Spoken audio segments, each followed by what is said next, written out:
The SZN Podcast, episode 10. We did it. We got to 10. Are we done now? We got to episode 10. And so I opened last show, the night show, by telling everybody that the statistics show, and our esteemed producer, John McCarthy, told us this. The vast majority of podcasts, excuse me, hold on. Nicotine's setting in. Vast majority. Is this the 9? The 9 is setting in. Yeah, hit me hard all of a sudden. The vast majority of podcasts don't make it to the. I'm like, you can do it. My mind's like, come on, you can do it. Don't make it to the 10th episode for a number of different reasons, right? Some people like maybe just do an episode for the hell of it. Some people just lose confidence in what they're doing. They don't have a great setup like this. We're very fortunate to have this. We made it to 10. And the other night I'm laying in bed, and I went on our YouTube page and I was looking at a comment on there, and one of our listeners, shout out to this guy, I don't remember his name.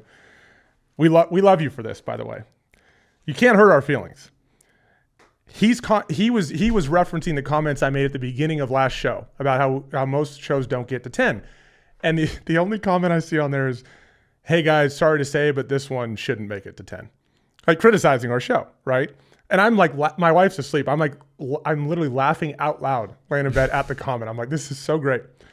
And then he proceeds to make another comment about a comment we made on a previous show. So he's clearly listening. He's listening to us. And then he tells us this thing shouldn't make it to 10. So I have bad news for him and bad news for anybody that doesn't like the show. We're not going anywhere. Nope. This is number 10, right? Our goal is to get to 100 at least, to where we're like 65 years old, probably show 300.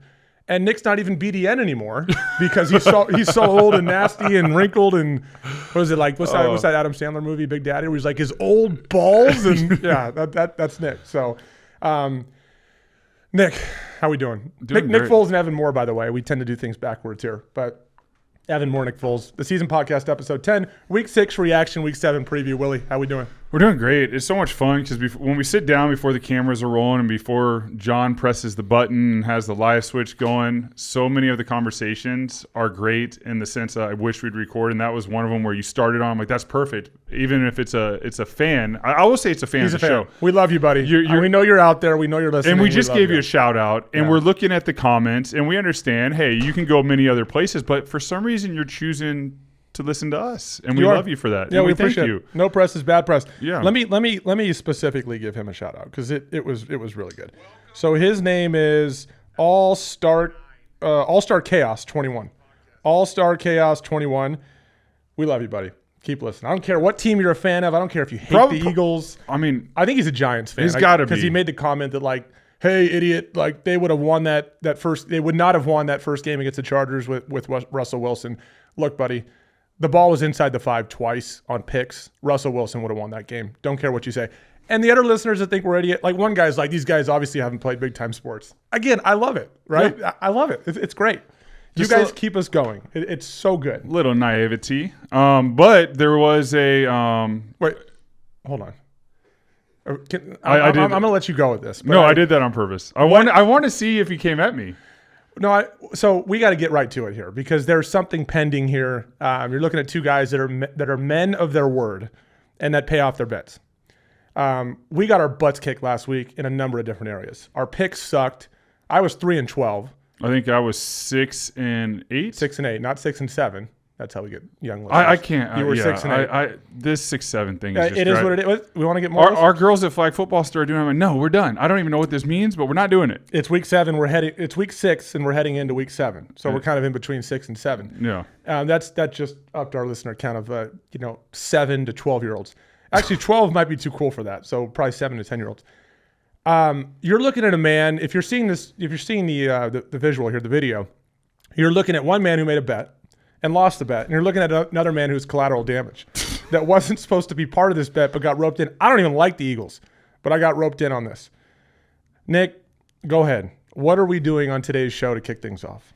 Yeah, if anyone's watching the YouTube, you might be upset if you're a Giants fan because we're not currently wearing jerseys. But if you're observant, you see a package. And if you're listening, you can hear the package. And why don't you open it up? We're going to open it up because this is unboxing therapy, but this isn't like good therapy for us. No. I've seen videos of YouTube where people unbox and you hear the noise. Like you can hear it. You can hear it right there. This is the package. We got 2 jerseys in here. And I did ask everyone what jerseys we should buy. Most of my followers are probably Eagles fans, I would imagine. They wanted you to go Saquon jersey? I did on, we want to engage the fans. We want to engage the listeners. So in a story, I did ask everyone. And I will tell you when I bought the jerseys and how everything went down. And I did buy the jerseys. Fanatics did reach out. They saw the bet. They wanted to send the Giants jerseys. You had to take the financial hit on this. I did. And I told my contact, Austin, shout out, with my agency, Athletes First. He's like, hey, they want to send you the jerseys. I'm like, I can't. I'm like, I have to buy these jerseys. Yeah. It is not fair for me to make this bet, lose this bet quickly, by the way. I mean, we made it and lost it quick. Yeah. Did not expect that. That's why we made the bet. We made a bet we thought we'd win, and we lost. I bought the jerseys. And so these are the jerseys. There actually wasn't any – hey, I mean, at least it's red, white, and blue. I did look at Saquon, but you can't really find any Giants Saquon jerseys. They were like children jerseys, and I didn't really want to put on a child's jersey. So I went with some legends. They're right here. Got us each them. We got a red one. This one will be mine. I'll open it, and I got you this blue one. Okay. No, this is it. How did I get roped into this, John? So we're opening the jerseys right now. This is us paying off our bet. We're paying off the bet. We're going to have to wear it the whole episode. I did bust out my red, white, and blue dad season hat, though. Get a little bit. It goes well with this. So if you're a Giants fan, there is dad season merch for you. Nice to know we get to line the pockets of Lawrence Taylor. What do you got? Tiki Barber? You know what? I was just with Tiki at MetLife doing an event for IBM, and I love Tiki. Obviously a legend there. He was wearing, I don't know if it was actually this exact jersey. So I'm honored to wear Tiki's jersey, even though it's a Giants. This will hurt. This will be the first time as an adult I have worn an NFC East jersey that's not an Eagles. As a kid, I did have a Troy Aikman jersey because I did like Troy, but my favorite was like John Elway and the Broncos. So this, as an adult, will be, yeah, I mean, I can't even speak. I'm not super happy about this, but it is fair. It hurts. So here's the funny thing about this, and we're going to jump into this game that happened last Thursday. Eagles go to the Giants, lose 34-17. Eagles led 17-13 in the second quarter and never scored again. Even though they led in the second quarter, Nick texted me late first quarter and said, man, Eagles look rough. And I agree with him. I was watching. I'm like, you better start wearing that jersey. This doesn't feel good. And here we are on the season podcast, putting on Giants jerseys and paying off a bet. Give us a sec.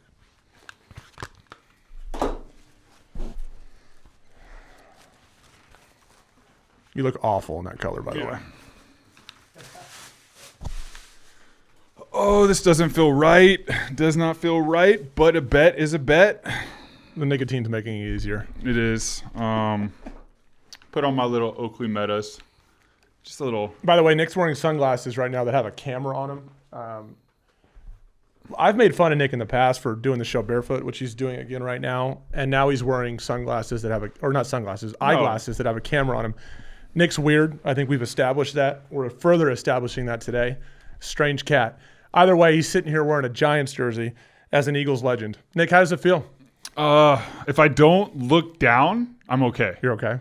But when I sort of look down and I see the red, now I'm tricking myself into thinking that this is an Arizona Wildcats jersey. Like I wore red in college. We had red and blue, so similar colors. So in my mind, I'm thinking this is my number 8 college jersey as we do the pod because it might mess up my vibe as I think wearing a Giants jersey. But full transparency, when the fans were voting and they said Saquon, part of me was thinking, yeah, I'm going to do that. That's funny. Like that'd sort of be like getting back at the Giants. Oh, but then we talked about it and I couldn't do it in my heart. I was like, I'm going to get some legends for the Giants because they just flat out crushed the Eagles. They just beat them so bad, and I have to pay them the respect of how they played against the Eagles in that game on Thursday Night Football at MetLife and not doing that to them. One, I couldn't find a Saquon. I wouldn't because they actually deserve this. They deserve us wearing these jerseys.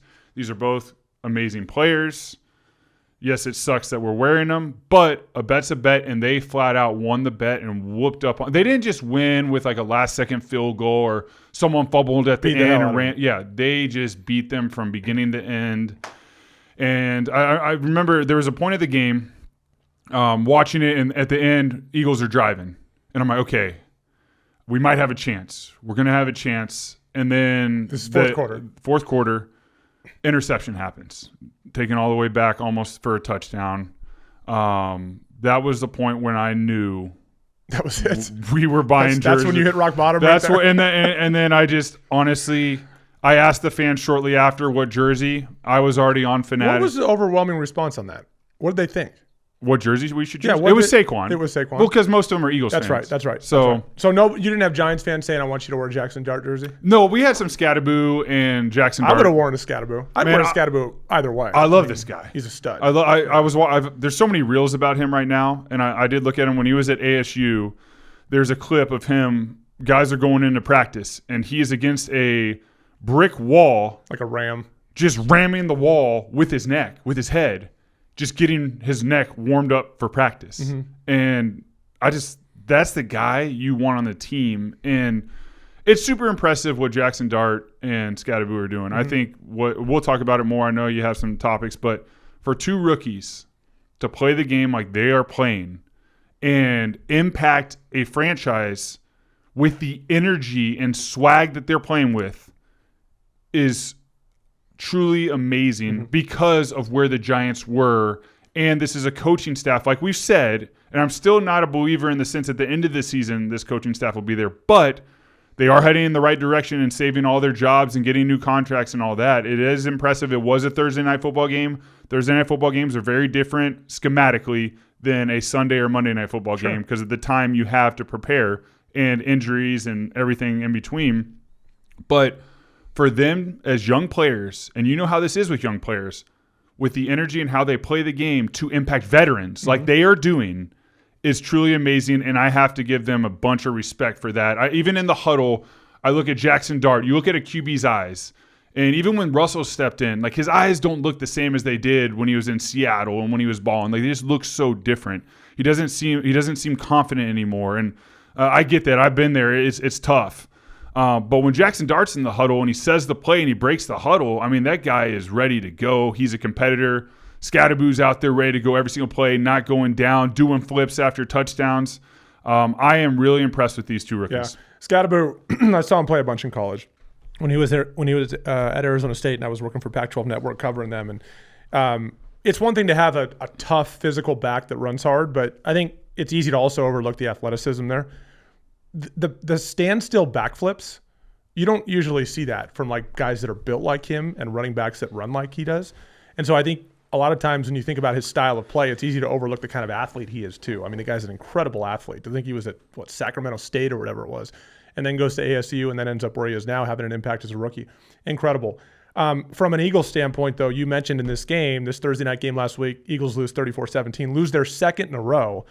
But this is the first. They had a 10-game winning streak before this as a team, and they had won like 22 or 23 or whatever it was. I mean, a ton of games, over a long period of time, including the Super Bowl last year.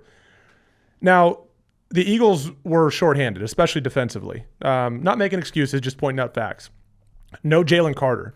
That is something that was not certain when we did our show on Wednesday last week.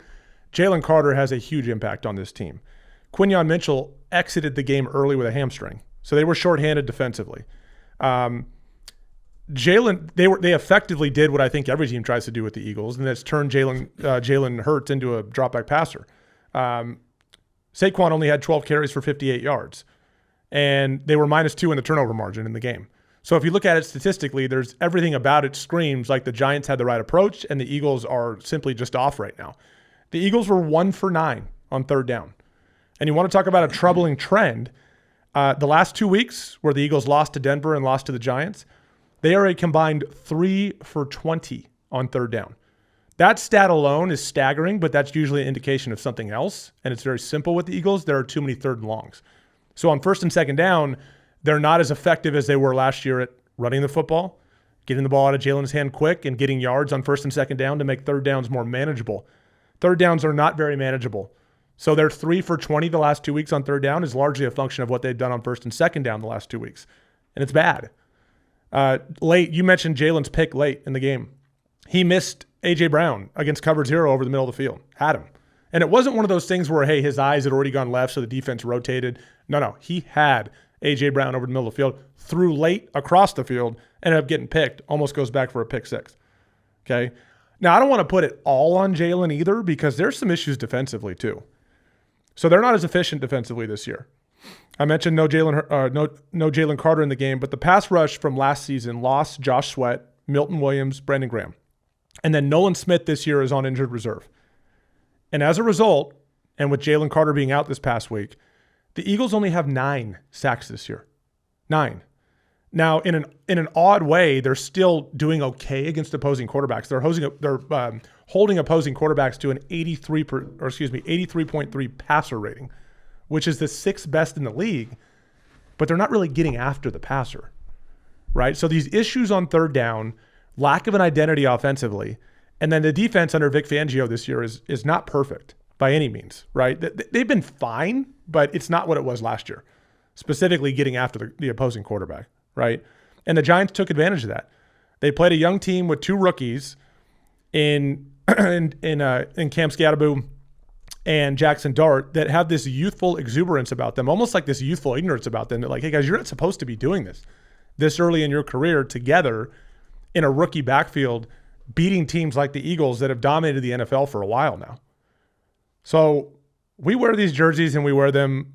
I mean, I don't want to say we wear them proud, but we're eating a little bit of crow today because we got our butts kicked on picks and we got our butts kicked on our bet. 34-17, Eagles did not score. After getting their 17th point in the second quarter, they did not score again. Last week against the Broncos, they were outscored 18-0 in the fourth quarter. And then they didn't score a single point in the second half against the Giants. So there are issues. Yes, this is a 4-2 football team, but there are issues. Lane Johnson after the game was quoted as saying, hey, our offense is too predictable. Your right tackle is saying the offense is too predictable. So, Nick, I ask you this, because Kevin Patullo spoke to the media. He stayed pretty vague, pretty general. He kind of pointed to the fact that, like, hey, a lot of it's based off the looks the defense has given you. I get that. Like, so, and you're going to naturally hear a lot of fans say, what do you mean? You got to impose your will. You got to do what you got to do what you feel is best. Don't worry about what the defense is doing. There's merit to both of those arguments, right? What are your thoughts on Lane's comments about this offense? And we watched the third down plays together where they were 1 for 9. What are your thoughts on this offense? And he's talking about first through third down, not just third down. What are your thoughts about this offense being too predictable with Jalen Hurts under center right now and Kevin Patullo being the offensive coordinator for now? I mean, this was the biggest worry going into this season after the Super Bowl victory last year is you lose your offensive coordinator to a head coaching job in New Orleans, Kellen Moore. 2 straight offensive coordinators, by the way. Yes. The last 2 are head coaches now, right? Means that, and that's the toughest thing with the rebuild, whereas the Kansas City Chiefs usually retain their coaches. A lot of them stay there, and if they go away, they come back to the Chiefs, and they're under Matt Nagy is a great example. Goes into the head coach of the Chicago Bears, is fired, and then goes back to Kansas City and has had a lot of success, and now is up for a head coaching job again, potentially after this year. Being a play caller, it's an art. You have to know when to call the plays. You have to know how to you're looking at the defense, and the defense is you have plays schematically, but when we're looking at the third down specifically, Brian Baldinger broke down 3 third downs. My problem with them was all 3 were 2x2 formations. There was motions. Two receivers on each side. Either tight end receiver, receiver, and they motioned the 2x2, similar concepts, 2 little short routes, 2 vertical routes. So mirrored routes. Mirrored so basically, on each side. Yeah. It's a half field read. So you're telling your quarterback it's not a pure progression read. So you only have really 3 options, and one is alert. So you're probably telling your quarterback, hey, it's here to check down, here to check down. Very simple plays, not super dynamic. On third down, for me personally, I was going back to a couple play sheets, call sheets that I have on my device, and I was looking at my third downs because I always remember I really like 3x1 or 1x3 if it's a tight end that's singled out. We did that a lot in Philly with Zach Ertz, or if you had a dynamic tight end. Chiefs do it a lot with Travis Kelce. I like the 3x1 because if there's pressures or coverages, everything looks a lot cleaner to me in the 3x1. And you have your singled up receiver that you can take your matchup on if you want an individual route. If not, you have a 3-person concept, and then your back's your check down or your back's in protection, whatever it may be. It's a little bit more dynamic, a little bit cleaner. These were very simple plays with not a lot going on. And all the Giants did was just sit there at the stop routes, and then the vertical routes just didn't open. They weren't designed for the coverage they saw. Jalen really didn't have any other option other than to throw a little 5-yard completion where there's already defensive backs or flat defenders sitting there, and then go to the check down. And you saw that in the game. Very simple, not a pure progression read, which means a left to right or right to left with all your options available. To me, that's troubling because it's not dynamic. And I think that's why you see these receivers with A.J. Brown, Devontae Smith, who's playing well, frustrated because a lot of it's just like a 1-2, 1 to check down, 1 to that. And I know in the past that's sort of been said with Jalen is he wants a half-field read. He wants a simplistic read. And a lot of times he's dynamic. It's like the comments about Tua when he played the Colts earlier in the year. They knew if they could get him off his first read, he would really struggle. And there are quarterbacks out there that, hey, 1-2, and that's it. They can't keep going on. Their brains, they can't see 1, 2, 3, 4, 5. On third down, me personally, I love pure progression reads, or I had the option of all my full. I had a full arsenal, and I could even with my single. And the reason I like 3x1 is this: you do a hard count, you see it. Say, why do I say hot? You see the coverage. Hey, the single receiver. A lot of times you can switch his route, so you can signal, or you can. A lot of times I would break the huddle and tell Alshon or Zach or whoever it was, hey, this is the route. If I alert the play, it switches your route. This is your first route. This is your second route. So I have 2 routes over there, and I can play that single receiver side. They have A.J. Brown. They have Devontae Smith. They have a matchup nightmare. So you take that single receiver. When you go 2x2, you don't really have your matchups. They're within the concept. So to me, that's an issue. You want to go more 3x1, clean it up.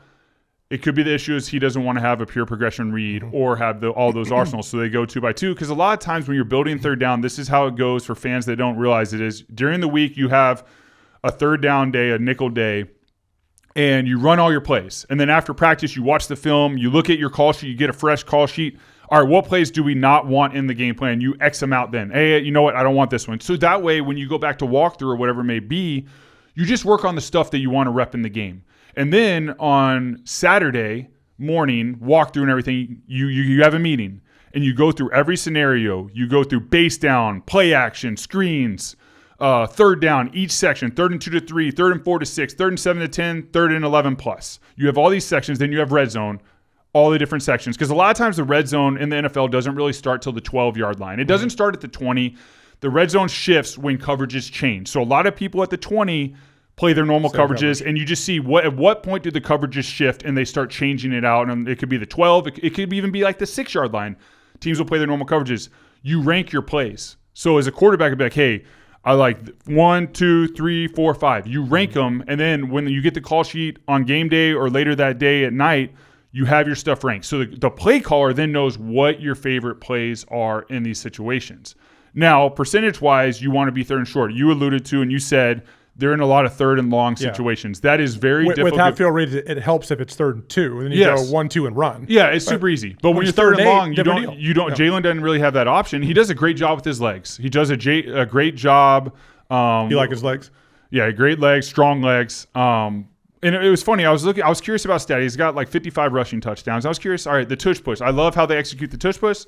Big proponent of the tush push. I love how the execution on the Eagles is. A lot of teams can't do it their way.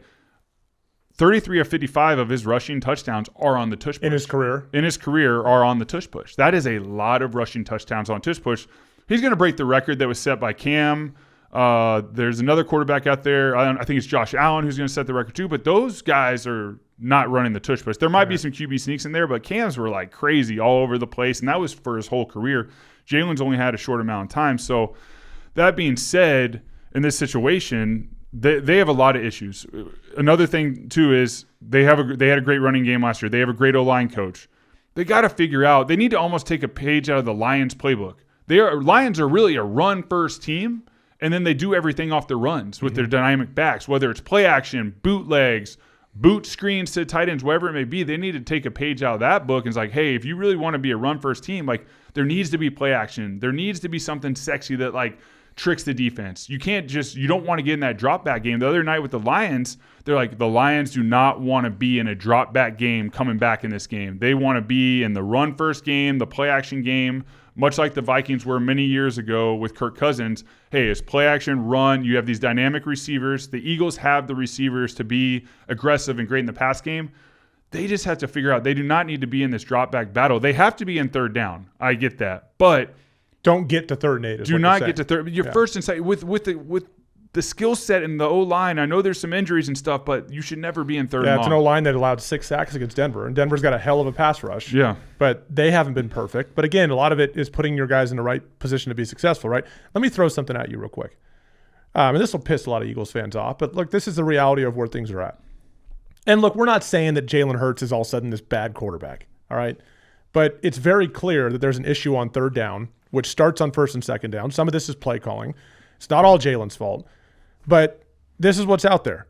So Jeremy Fowler of ESPN, who's a respected reporter, Jeremy Fowler is not just going to pull stuff out of thin air. I do trust that Jeremy Fowler has had conversations with guys around the league that are saying this. His quote on ESPN is this: you talk to coaches, execs, and scouts around the league, and they don't look at Jalen Hurts as that top-tier passer. They say they had to run the ball a gazillion times to sort of mask Jalen a little bit. That's not a knock on him, but he has limitations as a passer in the pocket, and I think that's the source of A.J. Brown's frustration. Fair or unfair criticism, anonymously, by multiple people around the league of Jalen Hurts. I think it's fair criticism for sure. I'm a fan of Jalen Hurts. I've said that many times, but the statistics show, I mean, being the franchise quarterback and the quarterback that he is in these situations, he's got to be able to make plays. They got to be able to facilitate concepts that are more dynamic than what I saw on the third downs. I think in his history, if you watch him, a lot of times he's not getting through all his progressions, and he has the ability to run, and that's one of his tool sets. He's a winning quarterback. His winning percentage is astronomical. He's a Super Bowl MVP. He's a Super Bowl winning quarterback. So he's a great quarterback. Is he a top-tier passer? I don't think he's a top-tier passer yet. Can he continue to progress? Yes. And the reason I say that too is he's got the receivers and the tight ends to be a top tier. It's not like he's working with guys like Baker Mayfield was the other day where he's on his 4th, 5th, and 6th receiver. Right. Baker Mayfield is a top tier passer. So that is an example of that. And Baker can do it from the pocket. He can do it on the run. He can do it in every which way. That is a example of a top tier passer. Jalen needs to be on the run, play action. When it's his first or second read, he's really, really good. But when it breaks down in that situations, I don't see it. You know, even like throwing it just to the wide route. I mean, all they had was a sit route, a seam, and a wide. There's nothing there on third down for him to execute. So it also goes with the coaches. They have to put him in a position where he's comfortable, and it's not just these simple drop back plays. I've been in games where it's simple drop back on third down, and it's very hard for a QB to succeed in those situations. So there is, yes, Jalen right now is not a top-tier passer. Is he a top-tier quarterback that can win Super Bowl? Absolutely. He's done it. He's shown it because of his entire skill set. I've always said that. He's a winner. He has that. He's going to continue to go back. Is he a top-tier passer if you're just going to pass? No, I don't see that. And that's what teams are exploiting right now. They're stopping the run. They're saying, let's let Jalen Hurts beat us with the pass. If his first reads are open, awesome. Dynamic, got it. It's when he gets past that first read that issues start breaking down. And I've said many times on here, and I stand by this, if Jalen were a top-tier passer coming out of college, he would have been a high first-round pick. Yeah. He was a second-round pick for a reason. He was very accomplished in college, a very good college quarterback at both Alabama and Oklahoma, and he was a second-round pick because of these concerns. Now, credit Philly because they put a roster around him to take advantage, like you said, of his skill set and maximize his output so far in his career. But in games like Thursday, we see some issues start to pop up. Look, no quarterback really wants to be in 3rd and 8+. But some are going to be much better in those situations, in obvious passing situations, in the drop back game. No play action, nothing, just straight drop back. Some are going to be better than others, and that's where Jalen struggles. I think that's been very clear over the course of his career. Now, I make a quick comparison because when we talk about the Eagles, I know Eagles fans sometimes are like, oh my God, here we go again, right? Like when they were 4-0, people were pointing at issues. When they were 4-1, the issues started to be more glaring. At 4-2 now, it's like, whoa, what the hell's going on here, right? I'm going to give you another team right now. Compare the Eagles to another team, just to make a point here. So the Eagles over the last 2 weeks, they were 4-0 going into the game against the Giants, or excuse me, against the game against the Broncos. Over the last 2 weeks in their 2 losses, the Eagles are 0-2. On offense, they have 17 points per game across both games, 5.7 yards of play. There's another team in the league that was 4-0 heading into the last 2 games, and they are 0-2 the last 2 weeks. 17 points per game, 5.7 yards per play. Virtually identical. Do you know who that team is? That's now 4-2? I do because I've seen your sheet. The Buffalo Bills. Okay, and none of us are sitting, and I think Eagles fans fairly would sit here and say, why is everybody just piling on the Eagles? I don't hear people piling on the Bills the same way. Now I would say, okay, first of all, people are jumping all over the Bills right now and wondering if, but the Bills aren't coming off of a Super Bowl and winning 22 of 23 and 10 in a row before they lost to the Giants or whatever the number is of 22, 23, somewhere in that range. We did not expect the Bills. No one expected the Bills. The Bills know that everyone knows the Bills have Josh Allen, and Josh Allen is probably, along with Patrick Mahomes, the best talent in the league at that position, overall talent. Okay. But we've had, 2 weeks ago on this show, I said, look, the Bills are not a complete roster. Their defense isn't very good. They can't stop the run. I don't even think they have a true deep threat at receiver. Like guys like Keon Coleman are really 50-50 ball guys and they're more possession guys. They don't have a true deep threat. So I think their offense gets a little stale. Everything rides on Josh Allen, right? His ability to run and throw. He does it all really well. Everything rides on him. So naturally, yes, everyone's going to be a lot tougher on the Eagles because of what this team has, what they've accomplished. The bar for them is way higher. I think it's absolutely insane that just a week ago, the books had the Bills as the favorite to win the Super Bowl. Still at 4-1 before they lost this last game. Crazy. I thought that was nuts because I don't think the Bills are a flawed. I think the Bills are a flawed roster, right? But the Eagles, on the other hand, have virtually the same group minus a few guys I mentioned defensively, like Brandon Graham, Josh Sweat, Milton Williams. Those guys aren't back this year. Secondary is sort of got depleted too for the Phillies. But the Eagles team, the expectations, I think, were much higher. Yes. And they're held to a different standard. So enjoy the standard, Eagles fans, because that's the standard your team is held to. Yes. So I think the piling on relative to the lack of piling on that some people are seeing with the Bills is totally fair. The Bills aren't coming off a Super Bowl and dominating the Chiefs in the Super Bowl last year. This is a different situation. Yes, they're 4-2. Yes, there's a lot of improvement that can be made. We might be singing a different tune in mid-November. Very possible. But the reality is, like, the Eagles are falling short in a number of different categories. It's not just Jalen Hurts. Defensively, they're not the same. They're like middle of the road in a lot of categories around the league. They've taken a step back defensively. It doesn't help they have a new offensive coordinator. So, yeah, I think it's completely fair to point to these issues. And that's where we are. Yeah. So we'll see where the Eagles go from here. Look, we're wearing these jerseys proudly. They got their butt kicked on Thursday night in a short week, a divisional game against a team, an upstart team that is have some young players that are playing really well, have a lot of belief in what they're doing. They've recently made some changes, and they fell short in a number of different areas. That's just the reality of it. And the Eagles have a lot of work to do.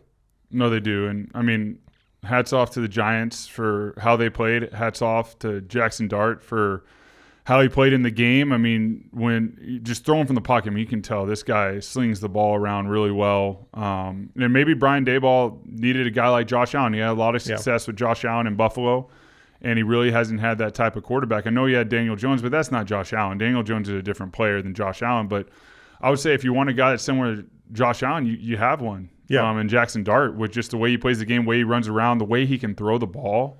I mean, he can throw it really dynamically from every which angle. Runs the ball really well, but also just the energy he brings to his teammates. You could tell when he went into concussion protocol real quick, which was a controversy in itself. I know the NFL is looking at all that from the Giants, but the sidelines, the coaches, the air was taken out. I mean, that's how much he already means to a franchise as a young player because of what he's showing in the facility and how he's on the field. And when Russell went in for one play, everything looked out of whack. Guys weren't lining up right. The motion looked very dead. Mm-hmm. It looked very different. And then Russell Durt, I mean, it's hard coming from the sideline, being a backup in that situation. Trust me, it's very, very difficult to come in and just rip a ball right down on a seam route or whatever it was. And I know Russell dirted it. But even with that one play, you could tell the huddle was different. You could tell the sideline was different. You could tell the demeanor from the coaches were different. When Jackson came back in the game, obviously the crowd's erupting. The coaches are more energetic. The players in the huddle are more locked in. So Jackson is already impacting that locker room in a way that is very unique for a rookie quarterback to do. And it's not he's not with a new coaching staff like Jaden Daniels was with Dan Quinn, who's a proven coach, who's coached in a Super Bowl and done all these things. He's with a coaching staff that we've been talking about that we would be surprised to make it through this season as the coaching staff going into next year. That is super impressive to me for a young player to go in there knowing that and excelling the way he is, and for the offense to look the way it does. I mean, even the play actions, and I feel like the plays they were repping, they were playing, like they were a little more dynamic. They looked a little bit more like the Chiefs. You know, Kafka's probably pulling that out of his hat. Like, well, Daboll's good. He's with good. Stuff like that. Well, he's got creative. Mike Kafka, who was with Kansas City with Patrick Mahomes, and they're like, we got a guy like Pat, we got a guy like Josh that can do this stuff. He at Ole Miss, he was slinging the rock and playing ball and doing these things and having success in the SEC with Lane Kiffin. We can do it with this guy. You could see that with the play. It wasn't predictable. Things were open. You got scatterboo when you hand off the ball. The first guy is not going to tackle that guy. He's going to run through a brick wall for you. It is hard to get that guy down. The energy on the side. Now, it's a Thursday night football game. I want to see continuous progression from the Giants and see how they go. But I will say they are proving us wrong, and I'm okay saying that. I'm okay owning that. I don't need to beat my head against the wall. But, listen, what they're doing is very impressive. What these young players are doing is very impressive. They're making me fans. We're wearing the jerseys. I had no problem. We lost the bet, bought the jerseys, got the jerseys yesterday. We opened it on the show. I'm very impressed with what they're doing right now. Well, one thing is always going to hold true about young quarterbacks. Turnover margin and taking care of the football is always going to help. Yes. So Jackson has 3 starts. He's 2-1. The game they lost, he did not take care of the football very well. There was a fumble in the mix, a couple picks at New Orleans. The other games, he's taken care of the ball, and their team has taken the ball away, and they've won those games, specifically against the Chargers, but also with the Eagles, right? He's taking care of the football. They've taken it away. They win the game. And he's been good enough. 65% passer, just under 200 yards a game. He's been good, right? So I got hats off. I mean, like Jackson's done what he's supposed to do in the games they've won, especially has taken care of the football, opportunistic runs situationally, and also been pretty accurate in certain situations where he's needed to be. So hats off to him as well. And that's why we're wearing these jerseys right now. Big picture with the NFL. Nick, we're seeing parity across the league that is just, it's staggering right now. And as you watch it, you're thinking to yourself after week 6, like, who the heck is great? Who is really, really good? So Tampa's 5-1, and the Colts are 5-1, and the Steelers are 4-1. Didn't see that one coming before the season. Our one-loss teams are the Bucs, the Colts, and the Steelers. Packers are in there as well, 3-1-1. They have a tie. So the Packers have played 5 games. They're 3-1-1. We have several teams at 4-2. Lions, Jacksonville, Patriots, Bills, Chargers, Broncos, Eagles, Niners, Seahawks, Rams. Vikings and Bears and Falcons are 3-2. And of those teams that I listed, the best team that's not listed is the Chiefs at 3-3. They seem to be, we'll get to them later, but kind of resurgent in a way after a rough start to the season. Every time we think we know what a team is this year, they do something to prove us wrong, both good and bad. Right? Like, okay, this is the best team, or this team's really going to struggle moving forward, and something crazy happens. And what it's done too, if you're following betting markets, it's made those highly unpredictable. So get this. This past week, if I'm talking about spreads here, not just straight up wins, but spreads. If the general public is 60% or more on a favorite on the spread. So for example, the Eagles were, 7.5 in that game? 7.5. Or any other favorite for that matter. If the public has 60% or more on that favorite on the spread, that favorite is 2-5 last week in week 6 against the spread. And on the season, that favorite is 15-35 against the spread. Okay, so that is like underscores parity to no end. Where every time you think you know what you're looking at and the favorite's going to roll and the favorite's going to cover that spread, whether it's 1.5 all the way to 10 points, the dogs are rolling. And by the way, the underdogs straight up are winning a lot of these games as well, like we saw with the Giants beating the Eagles. 7.5-point dog comes out and wins outright. Okay, so keep that in mind as you're looking at betting lines over the course of a week. When the public, and this generally is the case, it's why the books are so profitable. When the public is on something, especially this season, from a spread standpoint, you got to run the other way. 15-35. The favorites are when the public is loading up on favorites. That favorite is 15-35 against the spread. I mean, it's staggering. Okay, and so what that parity has also led to, that we've seen already this season, we've talked at times on this show about wondering, even as early as week 4, how long certain coaches are going to last over the course of the season. The 2 guys we've taken aim at are Mike McDaniel and Aaron Glenn. Shockingly, Aaron Glenn, because he's only been there for, now it's been 6 weeks. But when we started this conversation, it had been 4 weeks. The Jets were 0-4. They hadn't taken the ball away yet on defense. No team had ever done that through 4 games, 0-4 with no takeaways. And so I started wondering, like, Nick, it's not just bad defensively. He's a defensive coach, but it's gotten worse and worse and worse. How long is Aaron Glenn going to last? And your comment was, oh, no. Like things are going in the right. Time will tell if things are going in the right direction with the Jets, but it's rough. And Mike McDaniel with the Dolphins, like things like you got Tua after the game making comments about culture and all that. It doesn't look good in Miami. But then sort of out of nowhere, because we haven't paid that close of attention to it, Tennessee fires Brian Callahan. They had the first pick in the draft. They take Cam Ward. They've been ugly offensively. They found a way to get a really strange win against Arizona last week or 2 weeks ago. They fire Brian Callahan. After a 1-5 start, he's 4-19 in his tenure. Offense was one of the worst in football. Ineffective run game. 13.8 points per game. They're 28% on third down. 1 touchdown on 37 first half drives. And they're 28th in turnover rate in the NFL. And Brian Callahan's already gone. And it points to a troubling trend for young quarterbacks around the league. So now, according to Adam Schefter, he pointed this out on social media. This is fantastic. The last 4 quarterbacks taken number 1 overall have seen their head coach fired during their rookie campaign. And this led us to have sort of the narrative we had on Jackson Dart, worried about how this could play out, right? Trevor Lawrence with Urban Meyer, that was a unique situation in 2021 because Urban had some, shenanigans off the field that ended up leading to his demise. Bryce Young with Frank Reich, 2023. Mid-rookie campaign, we're talking. Caleb Williams, Matt Eberflus, 2024 in Chicago. And now in Tennessee, Cam Ward, Brian Callahan is fired 2025. Leading to what we expect is some issues with development of these quarterbacks. I would argue Trevor Lawrence's development has been delayed. Maybe it's coming on now, but it's been delayed. Bryce Young, absolutely delayed, but he's playing better ball now. Thankfully, we haven't destroyed these careers yet. Caleb delayed, seems to be coming on, but they're still pretty inconsistent. And now Cam, we'll see where this goes with Cam. Nick, why does this happen? Why are we looking at number 1 picks by organizations having their head coaches fired in year 1? And what is it doing to these guys?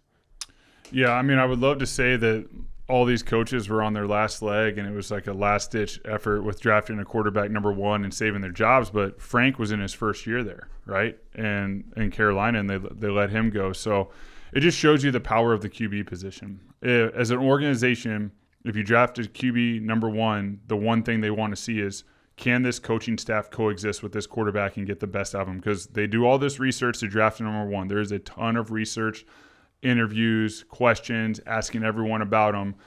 And they want to see these coaches succeed because they ultimately know the success of these teams is really dependent on how this QB plays, how he acclimates to his coaching staff. I mean, even the statistic in Baltimore, when Lamar is playing, they win over 70% of the games. When Lamar is out, they're in their low 20%. So there's a drastic drop-off with anyone but Lamar playing. And that's typical with the starting quarterback. But you need a coaching staff with their starting quarterback, with the franchise that can coexist and get the best out of them.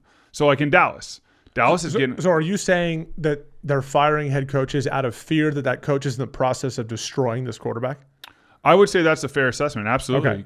And is it not fair to say you actually might cause that result by doing this? Meaning you might actually manifest that concern. So if I'm worried about the guy who took number 1 overall in his development during his rookie year, and this coach seems to you as the owner or the GM to suck, and I'm going to go ahead and fire him, are you not also concerned that, hey, be careful though, by doing that, you might actually make that a reality? Yeah. Right? You might actually make Cam Ward's demise a reality by having all this uncertainty and instability around him. Is that what you're saying? That is what I'm saying. And I also think that, and it goes back to a philosophy I really like, and we've talked about it in Green Bay, is, all right, you're taking a guy number 1, like he doesn't need to start week 1. Like find a great veteran out there, a guy that can win games, that can go out there and play well. So this number 1 pick, yeah, you can start him midway through the year, the second half of the year. That's fine. I'm good with that. Let him learn how to prepare for games from this great veteran. Even like a Jameis Winston, like let Jameis play. Like let them see what a week in the NFL is very different than a week in college. In college, you only have 4 hours to get everything in, whatever it may be for your preparation. In the NFL, it's every day, all day. And there's more to it. And you're seeing more complex defenses. You have a more complex offense. You have older men in the locker room. You have 17 games. You have these preseason games. It's a different animal. So there is an acclimation period for these guys. So I've always been a firm believer, like if you have this first round pick, this number 1 pick, you don't need to start him week 1. He doesn't even know how to prepare to play in the NFL. You can say, oh, he's a great player. He's going to go. listen, that is very hard to do, and it very seldom happens. That's why with the Jackson Dart situation, I see him. He has the ability of a number one pick, being a first-round pick, but you want to make sure that he learns how to prepare, how he learns how to play the game. He sees a great veteran do it. He saw Russell Wilson get to prepare and do those things, and now he's got Jameis Russell there, so that's huge. I've always said this is my favorite QB room as a whole because Jameis and Russell are there with Jackson Dart. We said that on the first episode ever. And that's going to be huge for them in this season. But when you have a young quarterback like in Cleveland with those two young quarterbacks, they weren't first-round picks per se. They don't have any veteran quarterbacks to show them the ropes. And you could argue, oh, well, that's the coaching staff's job. No. As a quarterback, you want a peer in there that you look up to that you can say, like when I was in Kansas City with Alex Smith, I learned so – and this wasn't my first year. This was going into my 5th year. It was the first example of seeing a starting quarterback – prepare in a way that I could take and do. I was with Michael Vick. Michael's a different animal. Michael is an insane athlete and does it his way. Anyone who's ever watched Michael Vick, he could do things that no one else could do. I couldn't do what Michael did. So therefore it was different with the preparation for Mike. Where Alex, I could do more of what Alex could do. I saw what he did. I saw the attention to detail where they took, Chase Daniel brought in stuff that Drew Brees was doing to prepare, and then they fine-tuned it in Kansas City. That was such a big year for me from a development aspect because it taught me what to do Monday through Saturday to prepare for Sunday. And that's my big thing with these young quarterbacks. You play them right away, all of a sudden their clock starts and there's a learning curve, and it's a long season and it's a different speed. And yes, you're paying them to do these things. Yeah. You're paying them with the first round pick. You have all these expectations, but like let's make sure we are smart with those number one picks and put them in a position to succeed. By, as a GM, go out and get a great veteran that can win you games through the first half of the season to develop, especially Brian Callahan. You're in your 2nd year. You had no success in your first year. Now you're going to start a number one pick in the beginning of the year. That ultimately, that could have been the owner coming in. That could have been someone else coming in saying you have to play this guy. That's just my philosophy. That's what I've seen succeed in the NFL, even with Pat Mahomes.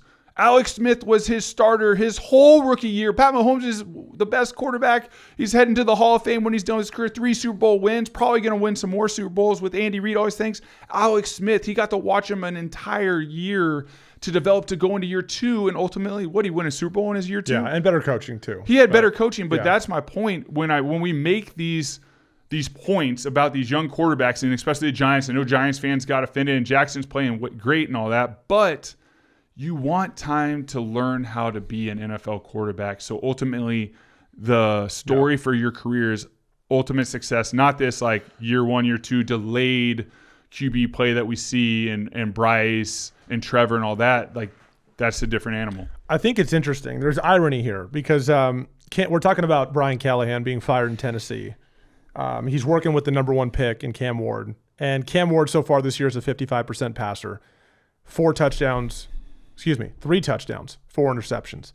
And Cam Ward himself, like 2 weeks ago after the game, said, our offense, like, we're ass, was his comment, right? That's it's never good when your rookie number one pick is making that kind of comment publicly, but no one's going to disagree with Cam on that. I mean, hey, you're right, man. We're watching the game too. It looks terrible.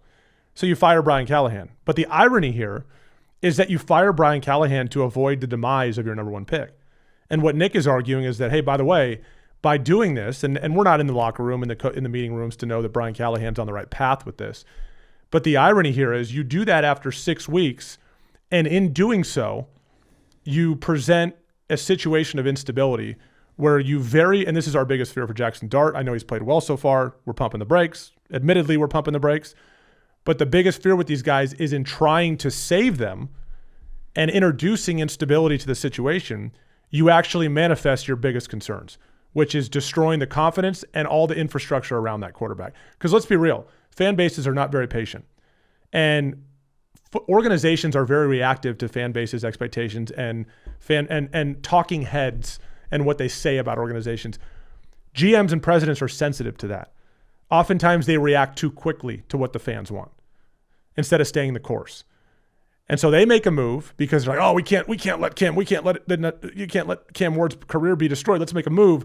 Well, now you've introduced interim head coach into the situation, and you've presented all this instability for the rest of the year. The Titans are not going to be a winning football team no matter who your interim head coach is. And now you've thrown Cam Ward a huge curveball in the middle of his rookie year, and you just have to hope that you don't destroy him. Okay, so I mentioned the other 3. that have seen their head coach fired during their rookie campaign, Trevor Lawrence, Bryce Young, Caleb Williams. Jury's out on those guys. Thankfully, none of those guys, Bryce Young was benched at one point, which not good, but now he's back in the fold and he's doing fine. Trevor Lawrence, I would say delayed development, largely because of, I think, what's going on from a coaching standpoint. But we know Trevor can play. We saw it in college. We'll see with Cam Ward. But that is the irony and where you have to be careful. And I'm not saying that Tennessee doesn't know this. Like the GM and the president certainly know that, all right, if we're going to do this, we're going to do something we think is in the best interest of our quarterback. We can't do something that's also going to destroy our quarterback. And that's the biggest concern. And we'll see where that plays out. Nick, you mentioned, I want to hit on something else too about, you mentioned Lamar Jackson. So I'm gonna put this into context of the biggest surprise of week 6. Okay, if that's the category here. There's a lot of things that happened at week 6. You might be surprised this is where I'm going to go, but I'm going to go here. The Ravens are 1-5. So some would say, well, duh, Lamar Jackson's hurt and their defense sucks. So that's not a surprise. No, let's go back to the beginning of the season. If I told you the Ravens were going to be 1-5, even if Lamar was nicked up at some point. Now, they've lost a lot of guys on defense too, but it still is a surprise. In fact, I would take the surprise even more generally to say, look at the AFC North, with Cincy, Cleveland, and the Ravens being just awful. And the Steelers at 4-1 kind of feeling like, my God, are they just going to cruise to an AFC North title? Okay, so you look at the AFC North in general, that is a surprise, but specifically the Ravens at 1-5.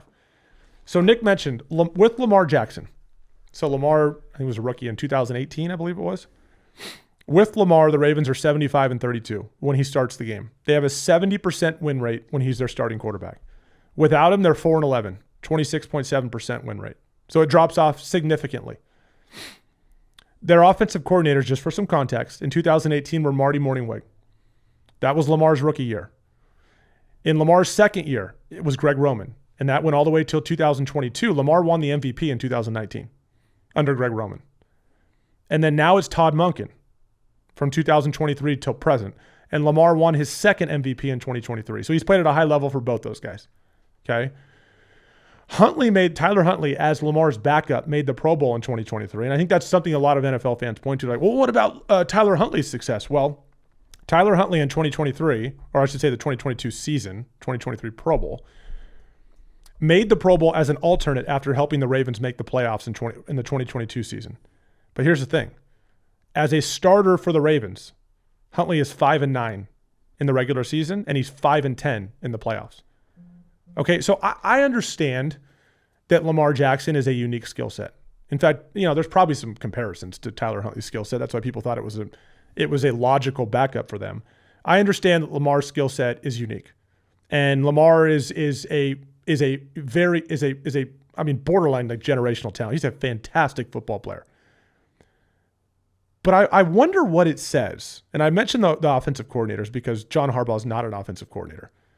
But I wonder what it says about the system if we think higher than the OC, so the head coach and the general manager, Ozzie Newsome. Is it still Ozzie Newsome? I'm not sure. I can't remember. I wonder what it says. Look that up. I wonder what it says about the organization and what they're building around Lamar Jackson. And I know they have a hell of a running back. I understand that. And what it says about what they're building around Lamar Jackson for them to fall off this much. So again, like I could use Nick as an example. You go back to the 2017 season, 2018 Super Bowl. They lost Carson Wentz. Carson Wentz was having an MVP season. He set the table incredibly well for Nick and the Philadelphia Eagles. And Nick is a much different player than Carson Wentz. The skill set is different. Like, I don't care. I didn't even ask Nick if he agrees with that, but I think everyone knows that. The skill set is different. They are different players. They do some things well in a similar fashion. Other things are completely different. Carson obviously being very mobile. But the fall off wasn't there. And Andy Reid, separate from Philly, Andy Reid has had like situations where he's had backups. Fall off isn't there. So as I'm thinking about that, what does this say about the Ravens? Like, because I think this was the biggest surprise of week 6. I don't know if you disagree. But what does this say about the Ravens organization when they fall off this much? And I know the defense has struggled, but I'm setting that aside for a second because the numbers say that in general, they really fall off when this guy goes out. But there's so much other talent on the roster. What does it say about what they've built when they can't sustain him being out for 2 or 3 weeks at a time and they fall off? 3 points against the Rams? 3 points? I know Lamar is an MVP caliber player. Could have won the award last year. What does it say about what John, or I used to say, what does it say about what John Harbaugh hasn't built? And if you're the president, you're the GM of the Ravens, are you concerned about this? Yeah, I mean, the GM of the Ravens, Eric DeCosta.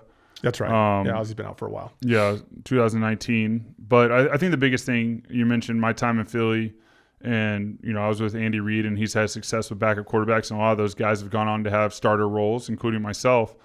They do an amazing job of, whenever a backup comes in, reassessing the game plan, looking at the backup in detail, and having self-awareness within an organization is like, all right, because the backup right now being Cooper Rush is a very different stark difference from Lamar. And so really you have to revisit it with Cooper Rush. And Cooper's had great success as a backup quarterback in Dallas. He would go out there, and I know Jerry really liked him. He had a lot of success, backing up there. He won a lot of games doing it. I think the biggest thing with the organizations is the ones that do really well are the ones that can assess their backup and build it around, hey, this is what this guy does well. Let's make sure this is the game plan. Like, not the philosophy of, hey, this is our offense. And I know that they're trying to tweak it because no one can do what Lamar does. Lamar, two-time league MVP, very unique player, one of the best in the league. So I can see why it's drastic, because he is an anomaly in the league. He's one of the best quarterbacks in the league from his skill set. But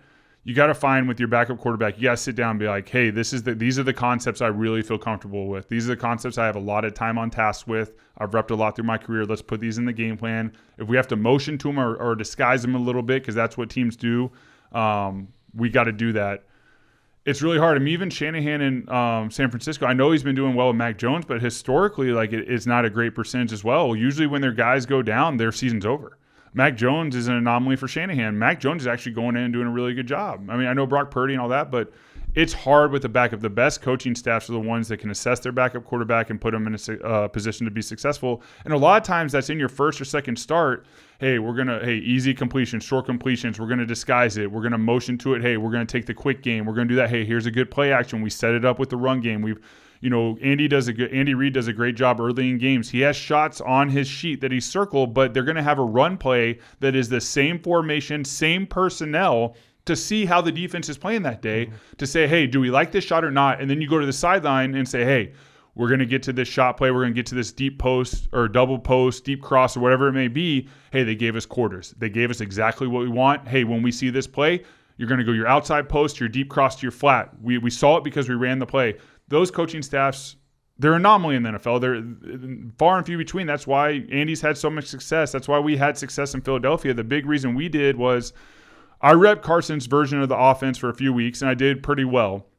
We had the bye week going in the playoffs, and we sort of redesigned the offense with a specific practice, good on good. We went out there. Frank Reich had done a lot of research on me, had watched all my clips throughout my career, and said, hey, conceptually, Nick was great with these concepts. He has a lot of time on task with these. Hey, Nick, this is the practice. You're going against our starting defense. Hey, here's your wristband with all the plays. We're not going to talk to you. You read them how you feel fit. Don't read them how we've told you. So however you want to read them, you read them with your history of playing these plays, because you've done them at a high level.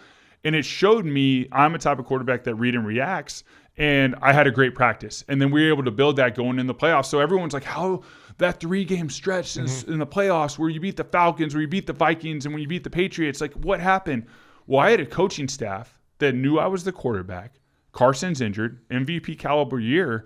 Hey, this is the version of the offense that Nick is going to succeed in. Not the Eagles. The Eagles will succeed because Nick will succeed. Carson's not playing, so let's build this baby around Nick. Right. And that's what Andy Reid has done. That's what these great coaches. And now you also have to have a backup quarterback that is capable. That's why I'm big on these veteran backup quarterbacks, especially with these young. Like, the reason I went to Philadelphia was it was Carson's second year, and I had just had a kid. I'm in a different realm. I'm going in year 6. I realized then that I was more in the backup role now. I had started a lot in my early career. Things had shifted through my life, and I'm like, all right, I'm going there to help a young player succeed. I had played in Philly. I'm going to help him grow. That was my goal, and I was proud to be a part of it. I was proud to help Carson out. Well, okay, you mentioned Caleb Williams. Case Keenum's there, right? Okay, let's mention Jackson Dart. Russell Wilson, Jameis Winston's there. Great veterans in the room. Mm-hmm. Okay, Bryce Young, Andy Dalton's there. So I know that's been a big sounding board for him. Then you get these other guys that don't have these veteran presence in their room with the QBs that they're talking to on the sideline. They're talking to maybe at a QB dinner, at the lunch table. That's why it's so important to have these there to help these young players. But as a veteran with these backups, going back to the point, you have to have a coaching staff that can get rid of like what they thought the offense would be and sort of reframe it around their backup. I think so. Those are all great points. I do think you hit on something there specifically with Frank Reich and taking a hard look at what you do well and what the Eagles needed offensively with you in there. They're falling. Look, and I know that Eagles team was more complete than this Ravens team, especially given what the issues they have on defense and all the injuries. I understand that, but I think it's fair to say Todd Monken has not done a great job working Cooper Rush in. You have to be more ready at the backup quarterback position, whether it's up top. So if you put it on Eric DeCosta too, on bringing in a better backup, although Cooper Rush has proven in spurts he can be fine, but you got to get more out of your backup quarterback. I'm not saying you have to win games, but you have to at least be competitive. And I think it's concerning to think where this team was. And it's a team we generally have felt like is pretty deep because they do so well in preseason games. Preseason games don't matter. But when you have a deep roster, no matter who you put out there, you find ways to win. That says something. I think at least says something. And I don't think Todd Monken and the organization has done a very good job of this. I think it's a problem. And it's making them, to me, the biggest surprise in the NFL, even though they have injuries at 1-5 and not even competitive. Right? This is a team, a brand every year that's competitive. I think, quite frankly, I think they should be able to work through some of the issues defensively too. And they're not doing it. The backups have not been ready to play. They should at least be competitive, and they are getting their doors blown off on a weekly basis. And I think it's kind of embarrassing, right? Your roster should be better than this. The other guys should be ready to play. And to me, the state of the AFC North, specifically the Ravens at 1-5, not even being competitive despite their injuries, is very surprising. Speaking of injuries, just a quick update. Kyler Murray was a late scratch before the Indy game this past week. He's got a mid-foot sprain, might even be out again this week. Jacoby Brissett did surprisingly well, kept him in the game. They had a chance late to drive and win the game. Ended up missing a throw to Trey McBride, but Kyler Murray's been out. Might be out again. The bad luck for the Niners just continues. Fred Warner, this is their best defensive player. I know Nick Bosa is future Hall of Famer, but your middle linebacker who makes so many plays, I would argue Fred Warner probably is a bigger loss. Dislocated / broken ankle. Devastating blow for this team. I think if you're Kyle Shanahan, you see, and this is not a wear and tear type injury. He just got rolled up on. It was very unlucky. Fred Warner's done. And the Niners, the blows just keep coming. It's just, laughable is not the right word because it's not funny, but it's just, I don't know, if you're a fan of the Niners or you're Kyle Shanahan and you look at this, you're like, this is unbelievable. Just snake bitten over the course of the year. And they now lose Fred Warner. Puka Nacua exited the last game. Puka's been, the most productive receiver in the NFL this year, 54 receptions through 6 games. And our reel we put out last week about MVPs, I neglected to mention Puka on there because I was so focused on quarterbacks. But Puka's been playing at an MVP level through the first 6 weeks. He's been unbelievable. And he's got an ankle. He dodged a long-term injury, thankfully, but he had to exit the game, and his status for this week is unknown. And then Emeka Egbuka also had to leave the game, where Tampa Bay beat the Niners in Tampa. He finished the game, this is Baker Mayfield, finished the game with his 3 top receivers not available. Mike Evans has been out, Chris Godwin has been out, and now Emeka Egbuka, who's his rising star, had to leave the game as well, and he found a way to win. Tampa just keeps on trucking. But the injuries continue to mount up. And Emeka Egbuka with a hammy, I'm guessing he's out this week as well. He'll miss some time. And it's a big reason why Tampa going to Detroit has become a much larger underdog. I think it's like 5.5 now, I believe it is. It's Monday Night Football. It's 5.5 points as of today. That might go up. Baker is the candidate right now through 6 weeks to be the MVP of the NFL. He's been so freaking awesome. 66% passer, 1,539 yards, 12 touchdowns, 1 interception, 8 yards per completion. And he's doing it without his first 2 guys I mentioned, and now he's going to have to do it without Emeka Egbuka, at least for a short term. And Emeka's been fantastic. He's going to have to do it without him too. So the injuries just keep mounting up, and they're going to have an effect, at least in the near term, on teams like Tampa and how things play out for them. Nick, there's something else that happened this week that I think would be interesting to get your perspective on. It relates to quarterback leadership. So most people have not followed the Miami Dolphins very closely this year. Not a very good football team overall. There's issues on this team from a roster construction standpoint. They lost Tyreek Hill. Tua has not played great ball. Not all his fault, but he's got 11 touchdowns and 7 interceptions on the season. He had 3 interceptions against the Chargers. After the game, Tua decided to publicly, and again, I think Tua's character is unquestioned. Everybody I know you know him as well, think very highly of Tua and who he is as a man, and he's a good dude. I always pull for him for that reason. And the concussion problems he's had, I feel for him. I always pull for Tua. I think he seems like a great guy. But after the game, he decides to publicly call out some teammates, not specifically by name, but generally talking about guys that aren't showing up to players-only meetings, either coming late or not showing up at all. Players-only meetings where presumably they're talking about, like they decide to get together on offense for an extra 40 minutes and talk about the upcoming game plan outside of what they have with coaches. Or maybe it's about, hey, let's get together and talk about cultural things in our facility, things we have to improve on. Apparently guys are showing up late or not showing up at all. And this adds to the perception that Mike McDaniel is probably starting to work his way out of Miami. When your starting quarterback is saying these types of things publicly, it's a terrible look on the head coach. So I'm curious from your standpoint, because you've been in some rough situations. I've been on bad teams too, where it feels like things are unraveling. When a quarterback comes out and says these things, my immediate reaction was, hey, Tua, I understand you feel this way. Maybe keep this in-house. Because when you speculate openly about that, now the reporters are going to follow up on this every week. You're going to have to keep answering questions about it. It's probably going to piss off at least some of your teammates. Some of them might appreciate it, and some of them are probably pissed about it. What are your thoughts on a franchise quarterback coming out and making these comments after a loss which he didn't play perfect in, by the way? And that's the problem. The perception is that he's kind of deflecting blame. Like, well, here's the deal. We got guys missing meetings. Threw 3 interceptions in the game. So if you're a franchise quarterback, is this how you handle it when internally there are some cultural issues in Miami? Yeah, I think what you see right now is a defeated Miami team. You know, whether it's the head coach, whether it's Tua. I think he already apologized and had a conversation with his team, but I think he probably regrets, you know, sharing their dirty laundry publicly after a game. What does it accomplish? It accomplishes nothing other than like blaming other people, right? And especially, I mean, it's one thing if you throw 5 touchdowns and 0 interceptions and you lose, but you still don't want to air that out there. It's always better to keep it in-house. I get it. You're frustrated after a game. You're losing. You're struggling. The media is against you. Everyone's against you. You're probably worn out. You're beat up. He regrets it. The way you handle it is, yeah, those conversations have to happen, but like, let's let everyone, you know, not even after the game, like it's hard to have those. Everyone's defeated after the game. They're beat up. They're tired. They honestly need to go home. They need to see their family. They need to get some food. They need to get a good night's sleep. It's just, there's no win in that situation. So when you get back in the facility in a team meeting, maybe you step up in front of the team meeting in closed doors in an environment that is safe for the team. So everyone within those walls is within the organization, no media. And you have this conversation. It's like, hey, these are the things that we want to do to get better. Hey, we have these players only meeting. Like, we haven't been on time. Hey, let's be on time. Let's do the little things. Right? Hey, if there's trash, I remember talking, this was my big thing when I was playing. If there's trash on the floor, like, let's pick it up. I know that's little, but that's big because I remember. It's habits, right? It's habits. So I would always say when you're not picking up your trash, you're telling the janitor, hey, you pick up my trash, as opposed to just pick up your trash. You brought it in here. You had your snack. You had your cup of coffee. Just throw it away. It's those little things, those little disciplines do carry over to the playing field, as simple as they are.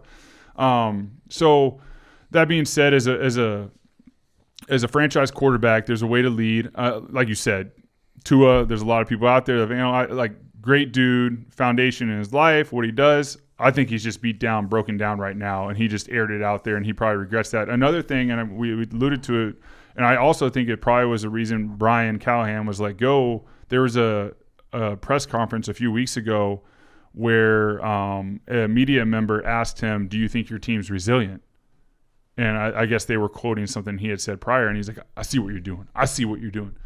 Right then and there, when I saw that, I'm like, this dude's done. He's done because he's already defeated within himself. Mm-hmm. He doesn't believe in what he's doing anymore. And if, as a head coach or a quarterback, if you lose that belief, other people see that. His team saw that interview. They saw that. Everyone's on social media now, like it or not.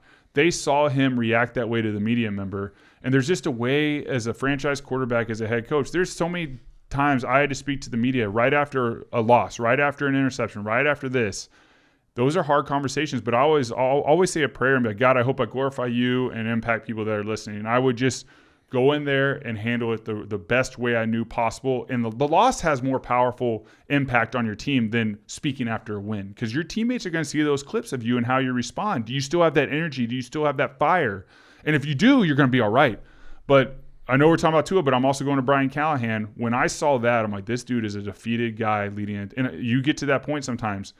You would never see a top-tier head coach go in there and, like, I go back to Andy because I know Andy. I played for Andy, and just get all frustrated at that. You can pivot the question. You don't have to answer the resilient. You can pivot it to something you want. I would always pivot. If I didn't like the question, I would pivot to something close, but something I could answer in an impactful way. So those things being said, in Miami, it's going to be tough to turn this around. You can already see with Mike McDaniel, even how he responds to Tua's comments.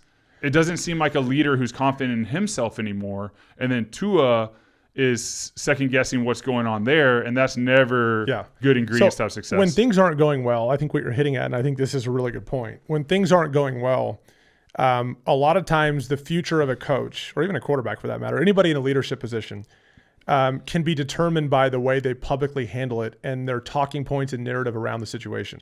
So you mentioned Brian Callahan. Another one I thought was almost laughable was Aaron Glenn.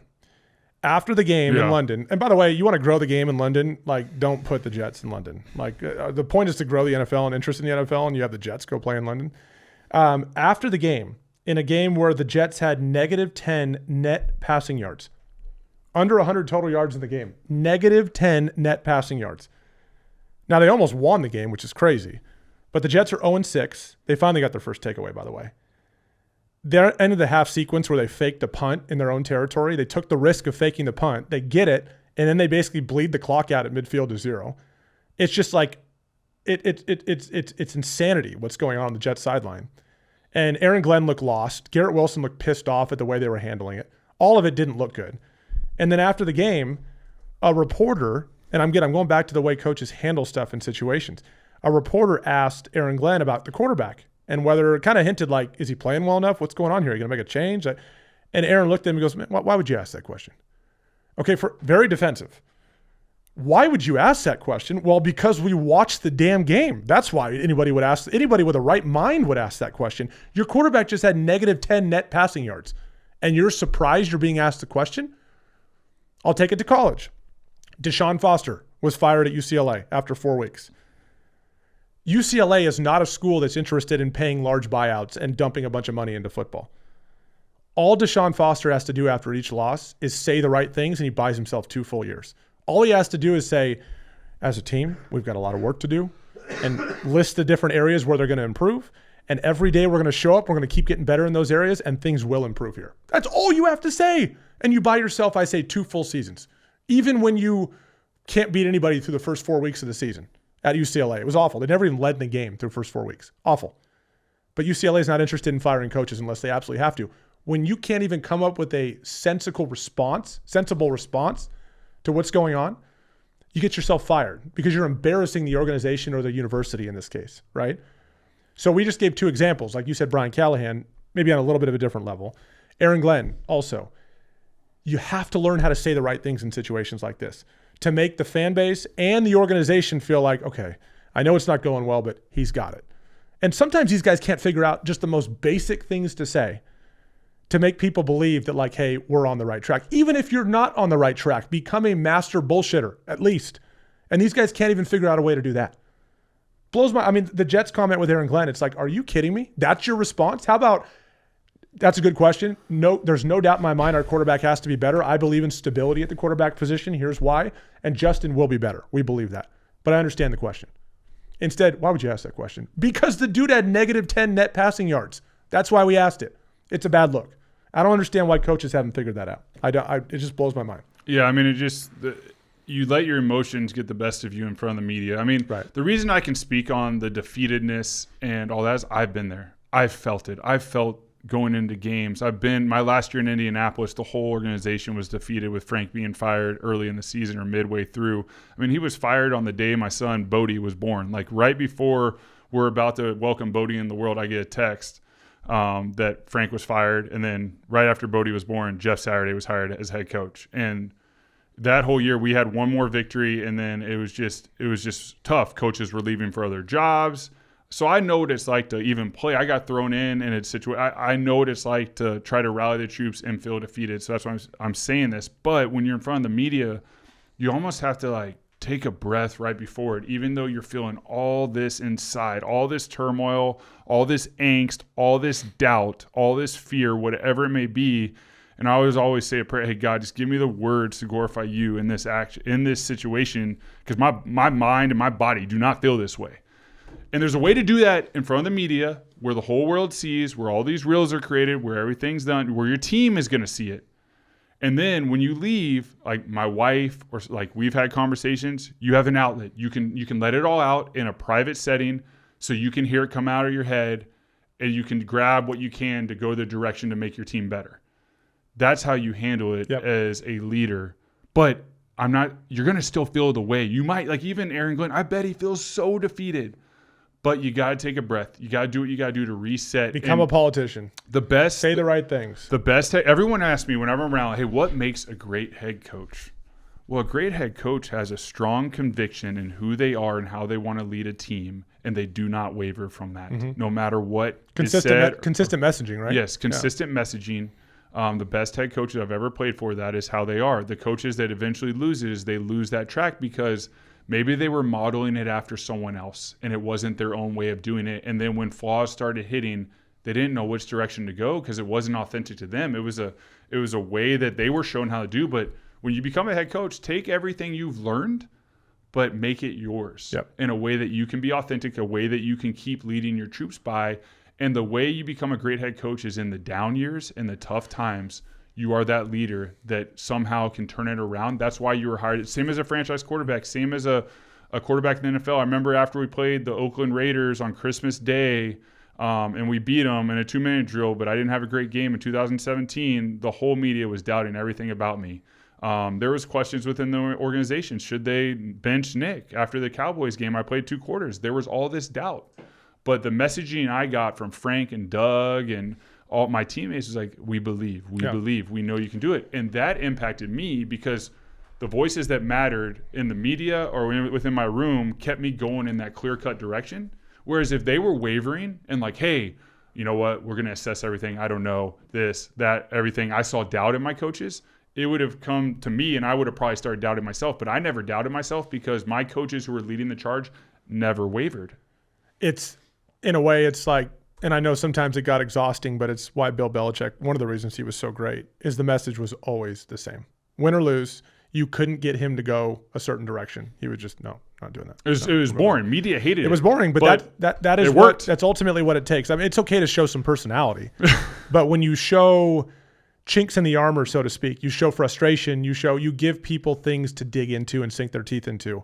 And the way Aaron Glenn handled that question, the way Brian Callahan has handled questions before, this ultimately leads, and Deshaun Foster at UCLA, the lack of polished skill with regard to communicating to the media when things aren't going well ultimately leads to the demise of a lot of coaches before they even have any control over it. Even if Aaron has a plan internally, if you can't communicate it publicly and say the right things, you're not even going to get a chance to execute that plan, which I think is a skill that is often lost on a lot of head coaches these days, and it leads to them not even getting a chance to do what they want to do. Go ahead.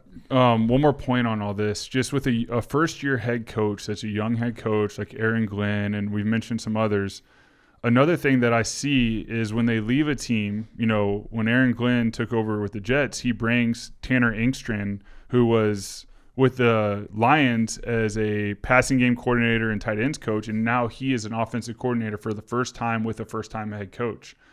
To me, that's not a recipe for success right away. I mean, if I'm a head coach, it's my first year on the job, I'm probably going out there and I'm getting a veteran OC or a head coach, like let's say Matt Nagy. Like Matt Nagy was a head coach. I'm getting someone that has been there, that's done it, that's led. So I have a soundboard on offense. I have a soundboard on defense. It's very hard to have success when all 3 defensive coordinator, head coach, offensive coordinator, all in their first year leading rooms. That is a tough recipe to succeed. At least start with guys that have been there, a previous head coach, a previous OC, and then maybe you retain and there's a guy underneath him that learns the way. But these are all recipes. I'm not saying this is Aaron's hold up on that, but a lot of coaches, and I think this is the mark of a good leader. A lot of leaders, people in leadership positions, are threatened by having people around them that are going to challenge them.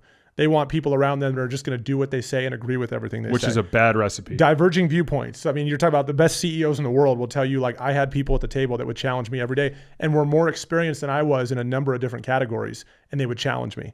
That's how you get better. Putting people around you that just listen to you and say, that's a great idea. I love it. Love it. Perfect. That is the road to failure by doing it that way. And I'm not saying that Aaron's done that, but the personality of some of these coaches seem to indicate that they would go that route. And I think it leads to their demise. Okay, real quick before we go true or false, we got to hit Chiefs-Lions. This was a statement game for both teams. Lions were 4-1 coming into the game. They were really good, and they still are really good. The Chiefs were 2-3. They're trying to avoid going 2-4. 3-3 sounds a lot better than 2-4. And the Chiefs seem to be heading in the right direction. Chiefs win 30-17. One interesting point from that game that has sparked a lot of discussion. And I think this is, I'll ask you this, Nick. The previous week against Jacksonville, the Chiefs had 13 penalties and lost the game. Sloppy in a number of different areas. Some combative, some procedural penalties. In this game, guess how many penalties they had? Zero penalties. Okay, so that's unreal. The skeptics, the conspiracy theorists, it invites all that talk of like, oh, the Chiefs go home, they're in trouble, they're playing at home on Sunday Night Football. By the way, 27.3 million viewers on Sunday in October.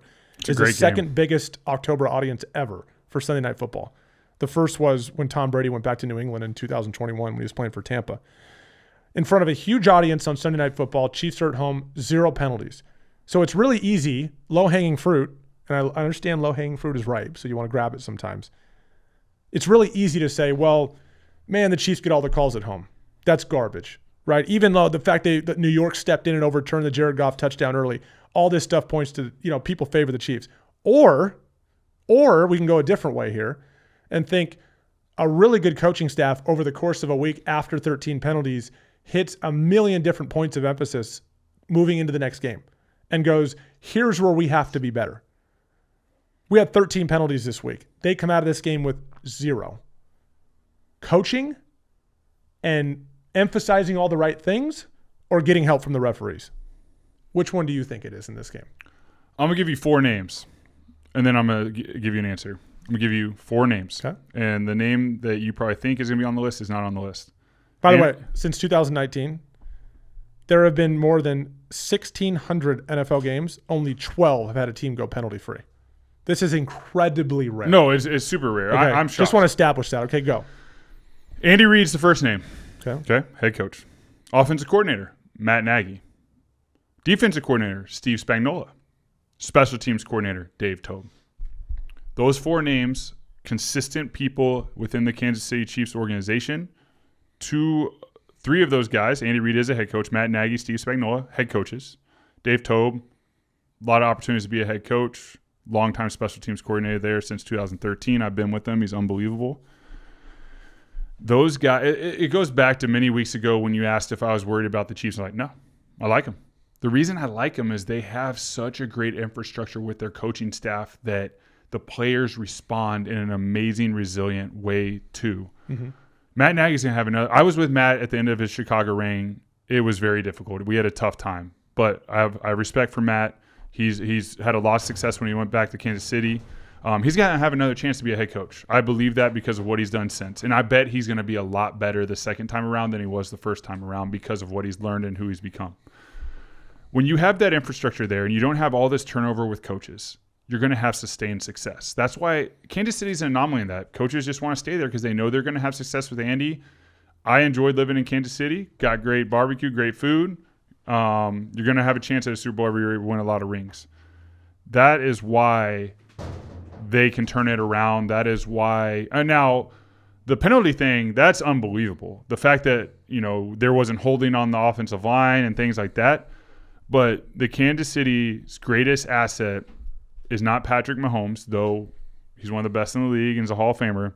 It's those 4 coaches that are leading the charge for them. That is extreme stability that takes the weight off Pat.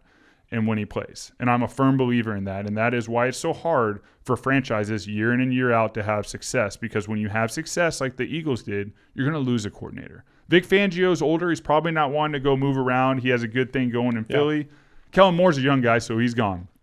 What I'm saying there is that infrastructure there is special, and that is why this team will always be dangerous. As long as Andy Reid and those guys are in charge, they're going to be a team to beat. The Chiefs get respect back really quickly, and they deserve it because they're the Chiefs, because of all the things that you just said. They are now back to being the second highest favorite on Super Bowl odds at plus 700. That's still kind of a long shot, but they're number 2 in the league in Super Bowl odds. They get Rashee Rice back this week, another playmaker on the outside. We've been talking about that the whole season, that he's going to miss 6 weeks, so they get another playmaker back. Mahomes is trending in the right direction. Now Mahomes is back in the favorite for the MVP race 6 weeks through the season. Having a great year. After us being like, man, this team's not the same, and I've said this many times too. I was curious like how this would all go. Now, that's one way to look at it. Also, you can say, hey, man, they're only 1 week removed from a loss where they had 13 penalties at Jacksonville. And then secondly, they've only beaten one team with a winning record. But, I don't harp on that too much because it's the NFL. It's hard to win. This is a weird year. Even if you're beating teams under 500, it is hard to win, right? And now they're 3-3 and very much alive as things move forward. Now, the Lions, on the other hand, man, I still believe in the Lions, but those dudes were not happy after that game. Kirby Joseph, their corner, who was banged up in the middle of the game and came back after the game, the media asked him about facing Mahomes. He's like, it ain't hard. They were bitter.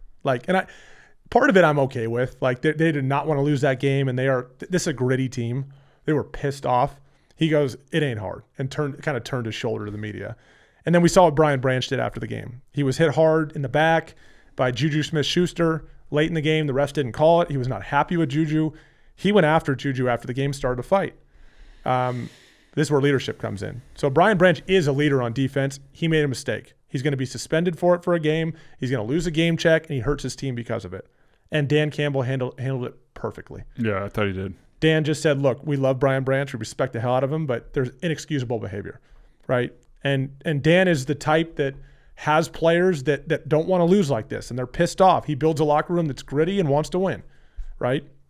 And Brian slipped up, and Dan handled it perfectly. So I respect the hell out of Dan Campbell for even during adversity like he's facing right now, coming off a loss. You got a player that made a huge mistake after the game. Dan just nipped it in the bud and said, no, this is not the way we operate, right? Said Brian's a great player. We love him, but totally inexcusable.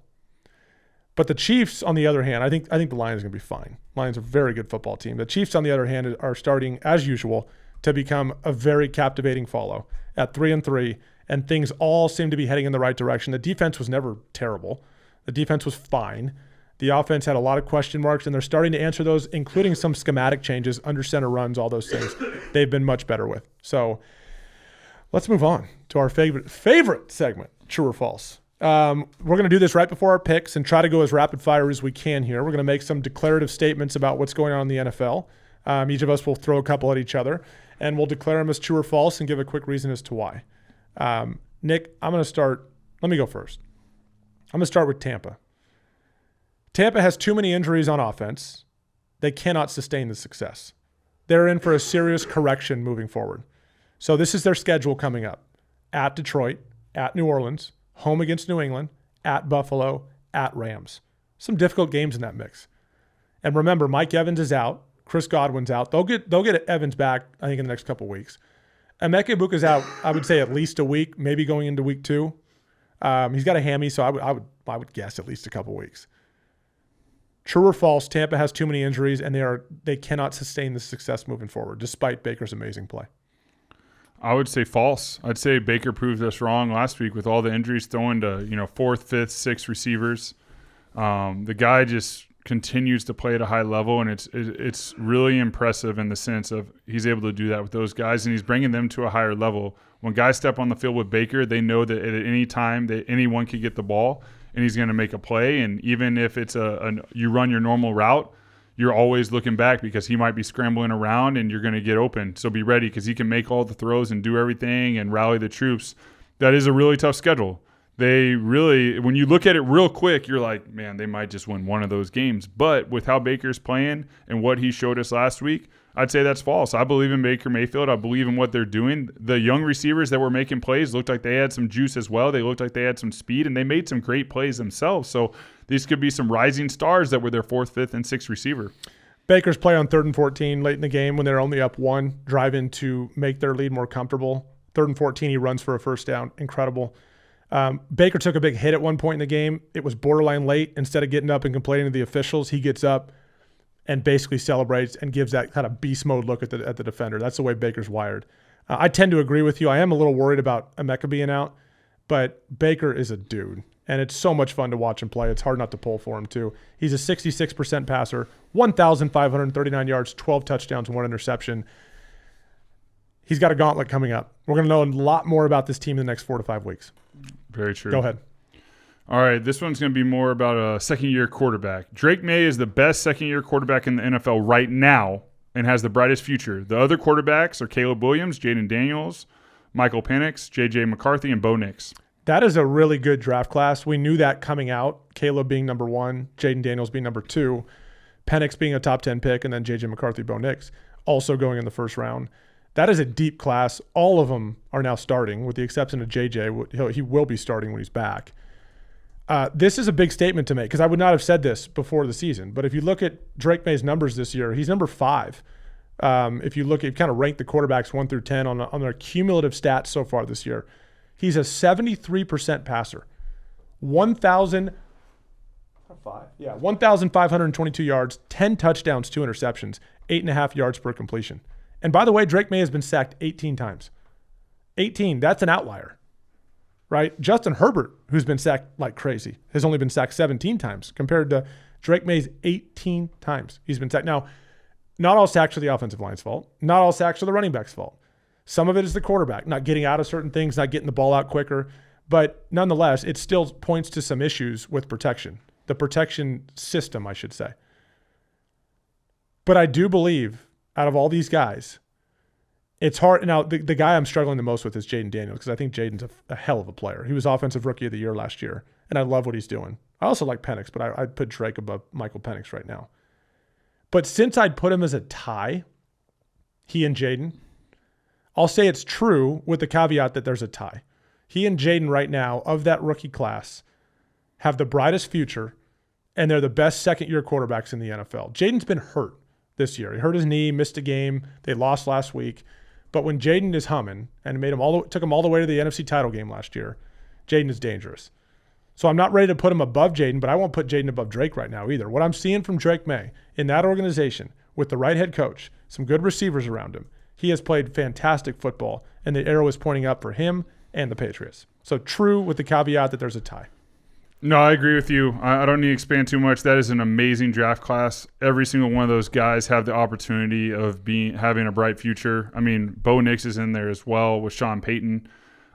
This is an amazing draft class. I think this is one of those draft classes many years from now that you're going to look back and be like, that was one of the perennial draft classes as it pertains to quarterbacks that the NFL has had. That's good. I'm excited to see the NFL has a bright future with these young quarterbacks. That's what I'll say. For me, I can't answer true or false because all those quarterbacks have a really awesome opportunity to lead their franchises for a very long time. All right, Nick. So the Bears have won back-to-back games, 25-24. How about that? I mean, that never happens. And these are games the Bears typically lose as an organization. These close games, one of them was on the road, or two of them both were on the road, 25-24. One at Vegas and one at Washington. Now, here's the weird thing about this team. They're on the right path at 3-2. They're winning. They've won 3 in a row. Winning football team right now. Caleb's a 61% passer with 1,179 yards, 9 touchdowns, 2 interceptions. Their defense is okay, like middle of the road in most categories. It's not a dominant defense. It's okay. I would say like bottom half in some major categories, but generally middle of the road, and also middle of the road on offense for the most part. Like statistically, nothing crazy, but they're finding ways to win. In fact, Troy Aikman on the game on Monday night criticized this offense a fair amount. He was not that impressed with Caleb, saying he was off many times, which he's not wrong. Caleb was off on a lot of throws. But even on Caleb's good throws, he was just kind of shrugging them off, right? And Ben Johnson handled that well, by the way, and just said, look, I went back and watched the game, and I watched it on mute kind of laughed and said, then he followed it up by saying, look, if we want respect, we're going to have to go out and earn it. So the statement is the Bears are different now. They're 3-2. They're winning games they're not supposed to win, and there's miles of room for improvement on offense and on defense. This Bears team is different, and it's on the right path. Keep in mind, too, the NFC North is a bit weird, right? The Vikings are banged up. We're not really sure what they are yet.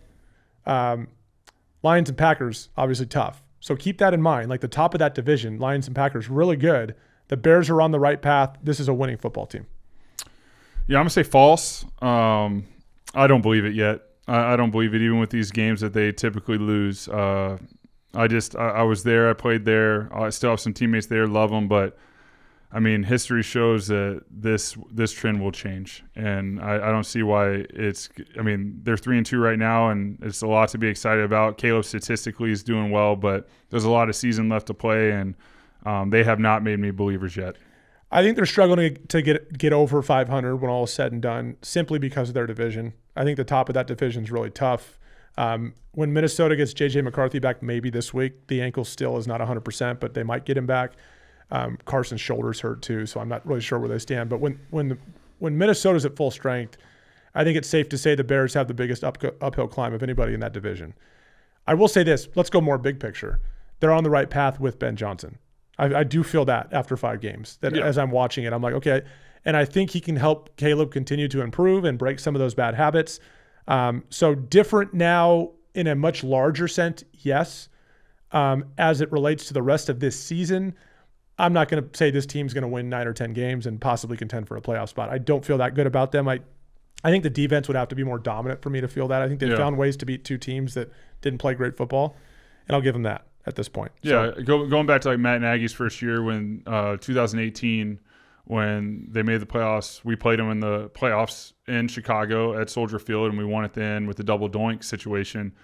Their defense was the number 1 in the NFL. Yeah. Their defense was Vic Fangio, right? Yeah, Vic Fangio was there, and I remember playing against that defense. They were unreal.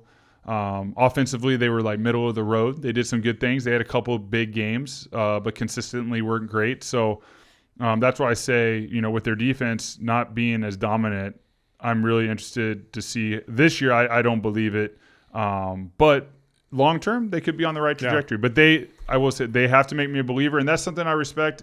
About Troy's always really critical. Troy Aikman, when he does games, I know he's done some of my games in the past. My parents will be like, "Oh, Troy's very critical." You have to earn Troy's respect to where he's going to constantly say good things. Like if the Chiefs are playing or a team out there, like even Josh Allen, like he's probably applauding them, saying good things. They've earned that respect with what they've done. He's not going to just give it to the Bears right now. He knows better. He knows that, hey, prove it to me, show it to me, and then when I say it, it'll actually mean it. I actually believe it. So I respect that in Troy. So if you can get him, and all of a sudden Ben Johnson can turn on the TV copy, which he probably should never do, and listen to the announcers, but that's your challenge this year. Can you make people believers that haven't believed in a long time since the mid '80s?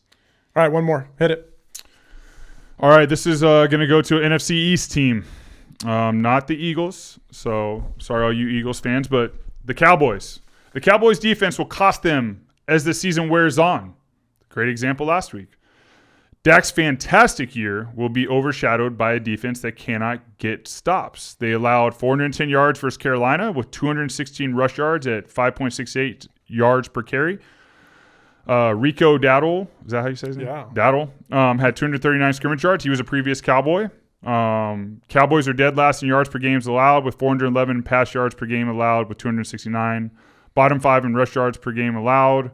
Second and last in the league in points per game allowed, 32.3. Man, that is a hard defense to overcome no matter how good your offense. Sorry, I'm sort of overshadowing what you're about to answer, but is that a true or false? Yeah, so look, and I don't think it'd be a whole lot different if Micah Parsons were there, to be honest with you. I think that's the easy thing to say is, you traded your best defensive player. Like, I don't know that it'd be a whole lot different. But Rico Dowdle, like, shout out to Rico. I mean, he tore them apart. And he called it.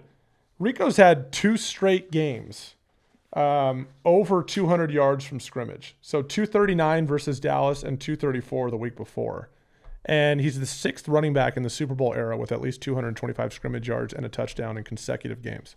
Like, this doesn't happen very often. And this is a guy who was an undrafted free agent to Dallas, played at South Carolina, to Dallas. He was with Dallas from 2020 to 2024, had some moments with them, but signed with the Panthers this offseason, comes back and gashes the Cowboys. Carolina had 410 total yards.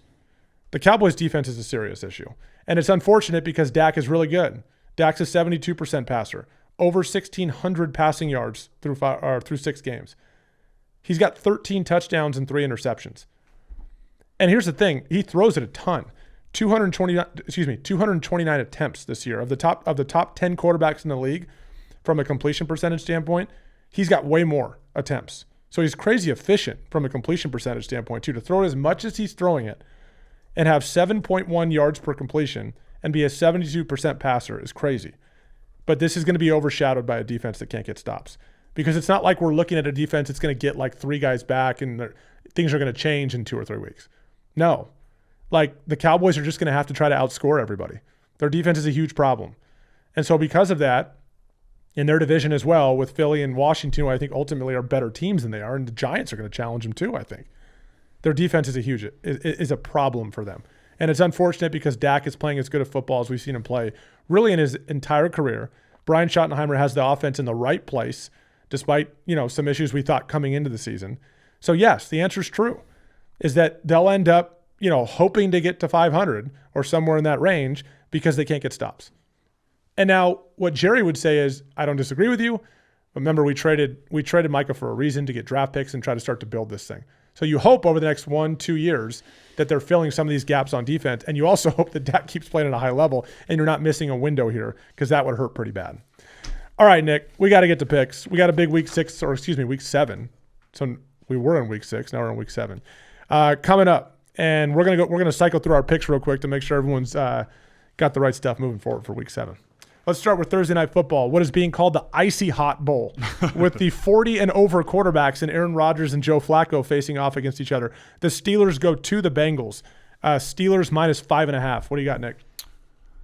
Oh, my glasses are talking to me right now. I got the Steelers. In this one. Steelers defense is forcing turnovers. They're coming along, and Aaron's playing some good ball right now. I think they're going to do a good job versus the Bengals. All right, I'm going to learn my lesson from what's happened many times already this year. Short week, divisional game, 5.5 points. I'm taking the points. They're not like remarkably better with Joe Flacco, but they are better. Mike Tomlin had some funny comments this week about how, the Browns made Joe Flacco their opening day quarterback. They thought enough of him to do that, and then they trade him to a divisional opponent that is hurting in that department. I've never heard a coach do this before, but Mike Tomlin took some shots on that, which was pretty funny. I'm going Cincy because I think Joe Flacco is going to take care of the football. We know they have receivers. Couple big plays could change the game. I think the Steelers win the game, but I'm taking the points, Cincy plus 5.5. Rams at Jacksonville. This is interesting. Jacksonville coming off a loss at home to Seattle, but the previous week they beat the Chiefs. The Rams are favored. Rams minus 3. Puka Nakua's status is in question as well, who's obviously a huge part of what they do. Rams minus 3 at Jacksonville. I'm picking I'm learning from my last week and not just picking favorites. I have Jacksonville. This is a home game for them. They play over in London every year. I do like what Jacksonville's doing. I do like what Liam Cohen's doing. I have Jacksonville covering in this game. I think that's if this game were at Jacksonville, I'd be like, wait, what the hell? But I don't think the Rams would be favored by 3 points. London has produced some really strange games this year. But I feel okay about the Rams. I love Matthew Stafford. Jacksonville, to me, what kept them going the first 4 games of the season was they were holding teams under 400 yards and taking the ball away at a crazy rate. They didn't do that against the Chiefs and still found a way to win. But I like the Rams in this game. I like the Rams minus 3 in London. Vegas goes to the Chiefs. Okay, Vegas has been remarkably terrible this year for the most part. The Chiefs are resurgent. They are coming back. They're now 3-3. Everybody feels like they're a huge threat now. 11.5 points the Chiefs are laying at home. Chiefs minus 11.5. What do you got? I'm going to save this pick for later. Oh, an 11.5 point line is one of your picks of the week? Man, BPN, you got to go big. You got to go big. Goodness. I'm going big. That is – you better be actually betting on these things. Hey. BPN pick of the week going 11.5. Oh, my goodness. Okay, well, I'll do it. I have seen this movie way too many times where the Chiefs are at home and I always assume they're going to roll. 11.5 is a lot of points. Vegas has to start playing better football. Give me 11.5 points. Chiefs win this game, but give me 11.5. There's no way I'm laying an 11.5 in a divisional game, even though it's on the road. Miami at Cleveland. Cleveland minus 3 in the who cares game. What do you got, Nick? Miami. Let me look at all my notes right here. You going all over the place on me. Miami. You start it. You go. I'll take Cleveland -3. Dylan Gabriel gets another week under his belt to start. Cleveland's defense is still very good. They've got a bunch of playmakers on that side. This is not the physical kind of game that Miami wants. There's kind of cracks in what Miami is doing with Tua's comments last week. I don't think all that gets fixed in 1 week. I'll take Cleveland at home by at least a field goal. I mean, that's your former team. Your jersey's on the wall. That's got nothing to do with it, by the way. Yeah, I mean, how long was that thing in storage?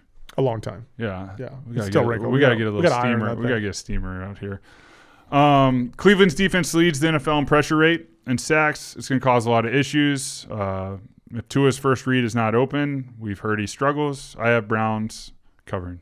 You got Browns as well? I got Browns as well. Okay, cool. Okay, this one's interesting. Philly at Minnesota. Is Philly really going to lose 3 in a row? This is down to 1.5. One thing I want to remind you of, there's uncertainty at Minnesota's quarterback position. Carson in the London game hurt his left shoulder, and they're being very coy about where he stands with that. J.J. McCarthy is sort of practicing, but his ankle is not 100%. So I don't even know. I guess it's going to be Carson, but I don't know who's playing quarterback. Philly is only favored by 1.5 at Minnesota. What do you got?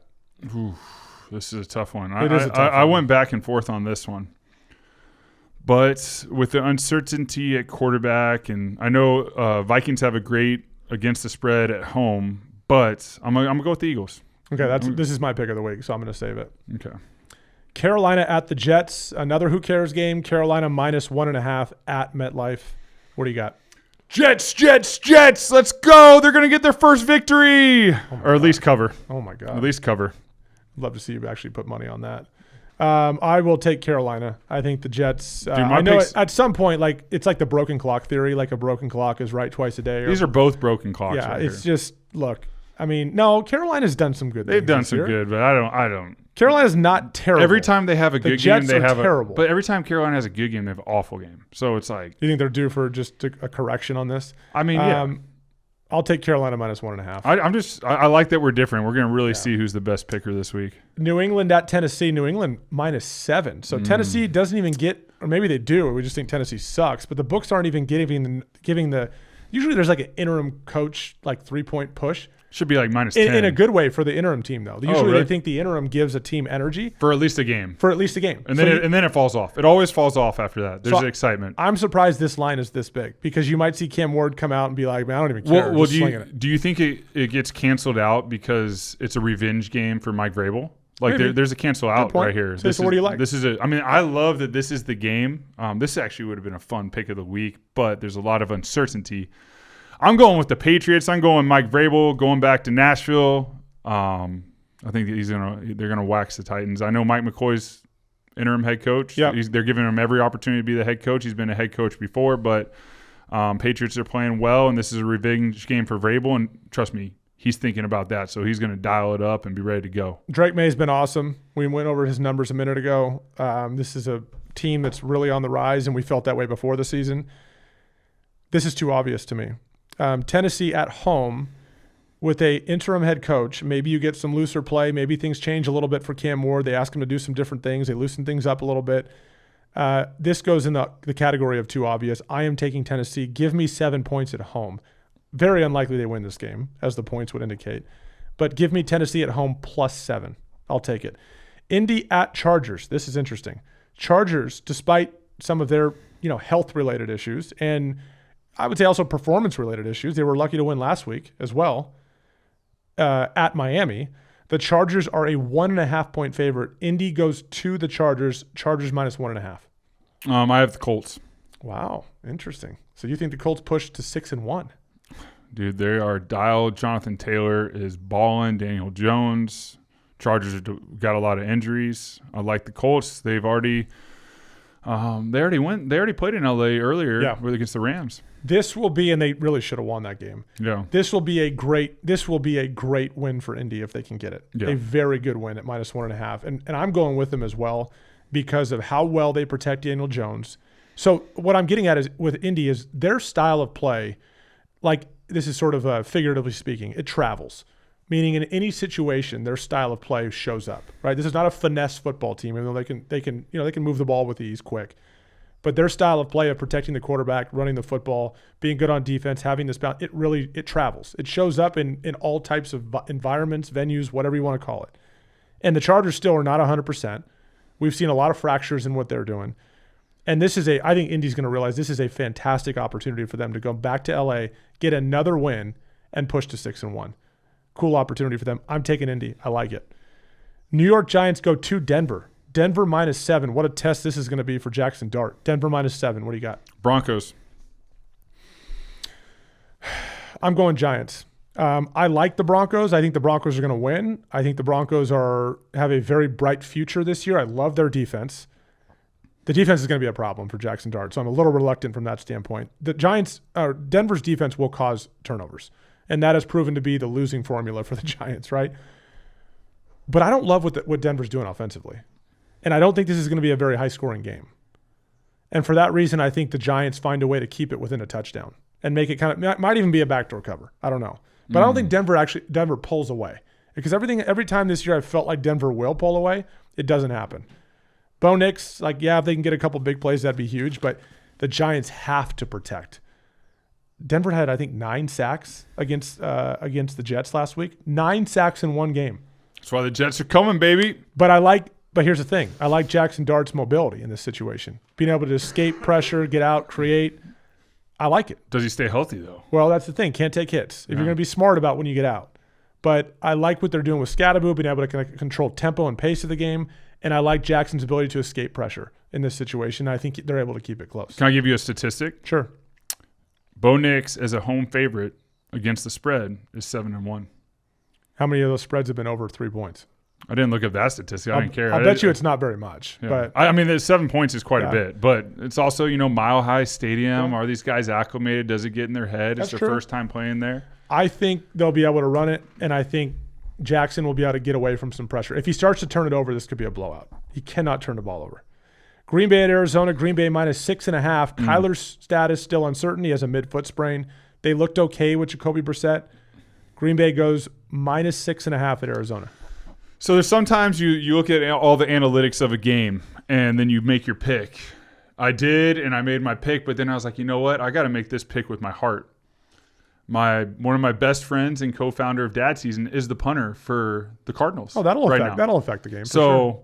I'm going all in on Pat O'Donnell and the Cardinals. He's going to do a great job. Hopefully he doesn't have to play punting. Hopefully he's just holding. Okay. But I'm going all in, Pat O'Donnell, Cardinals. Let's go. Green Bay's defense is overall, if you look at the whole big picture of the season, really good. They're 3-1-1. Stupid tie against the Cowboys. Jordan Love has made some fantastic throws this year, and they don't have Christian Watkins yet. They've had some guys banged up here and there, but I think Green Bay is due to kind of get back on track, even though they haven't really fallen off, so to speak. But they're due for a really complete football game, and I think Jordan Love, it's almost underrated how well he's played at times this year. I love their defense, though, when they're playing well. I'm going Green Bay +6.5 simply because I don't know what's up with Kyler Murray. And I think Green Bay will have a better plan for Jacoby Brissett than Indy did against Arizona this past week. I'll tell Pat after the game that I'm sure that's going to hurt the punter's feelings. That's going to hurt his feelings. Despite their good punter, I'm taking Green Bay. He had a great game, 46-yard average last game. Let's go. Washington at Dallas. Washington is a 2-point favorite, largely because of Dallas's defense, despite how well Dak Prescott is playing. Washington -2 at Dallas, coming off a home loss against the Bears. I think it goes back to our true false segment with the Cowboys defense. I mean, Dak's playing great, but their defense is just – I think Jaden Daniels is going to exploit them. I got Commanders in this one. I do too. I think Jaden Daniels last week, coming off an injury. It was raining. They turned it over late against the Bears. That was Jaden's fault, by the way. He was bobbling the snap before he even tried for the handoff. The rain didn't help their cause, but you bring them back indoors against this Dallas defense. I don't see how Dallas gets enough stops to win this game. When Jaden's humming, like we saw when they came out to play the Chargers, when he's humming, man, they play a really good ball. And I expect them to move the ball up and down the field. I don't think Dallas's defense can keep up. I'm fine laying the 2 points, Washington -2. Sunday Night Football, Atlanta goes to San Francisco. We didn't talk very much about Atlanta on this show today, but Atlanta is, they're on the right track. Like, Bijan Robinson was fantastic in the Monday night game. Their pass defense is really, really good. They get after the passer pretty well. Michael Penix was was pretty productive. I mean, he had Drake London had 10 catches for like over 140 yards or whatever it was. So they did some really good things. Now, they got shut down a little bit in the second half against the Bills, but this Atlanta team it's felt like a little bit of a mystery early on, but seems to be headed in the right direction. They go play a San Francisco team is decimated by injury. Nonetheless, San Francisco is still favored by 2.5. What do you got? I have San Francisco at home. I mean, are we getting some injured players back? Like who?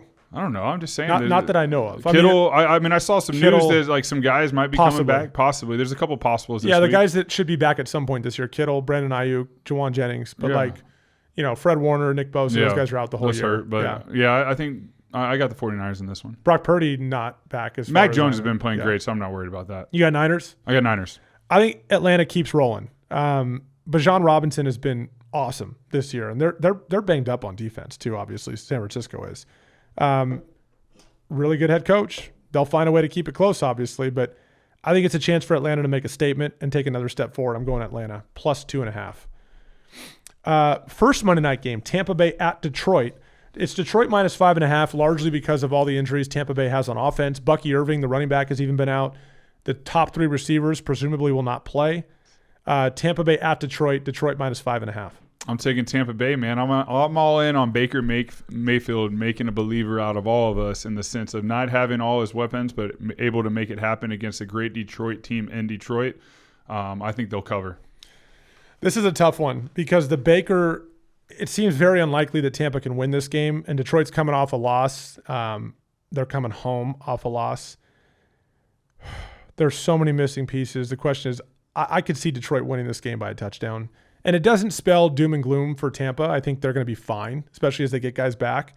So by choosing Detroit here by at least a touchdown, I still believe in Tampa. And I think there's a great season for them to still be had. But I think this is where they take a little bit of a step back because Detroit's got something to prove coming off that game against the Chiefs.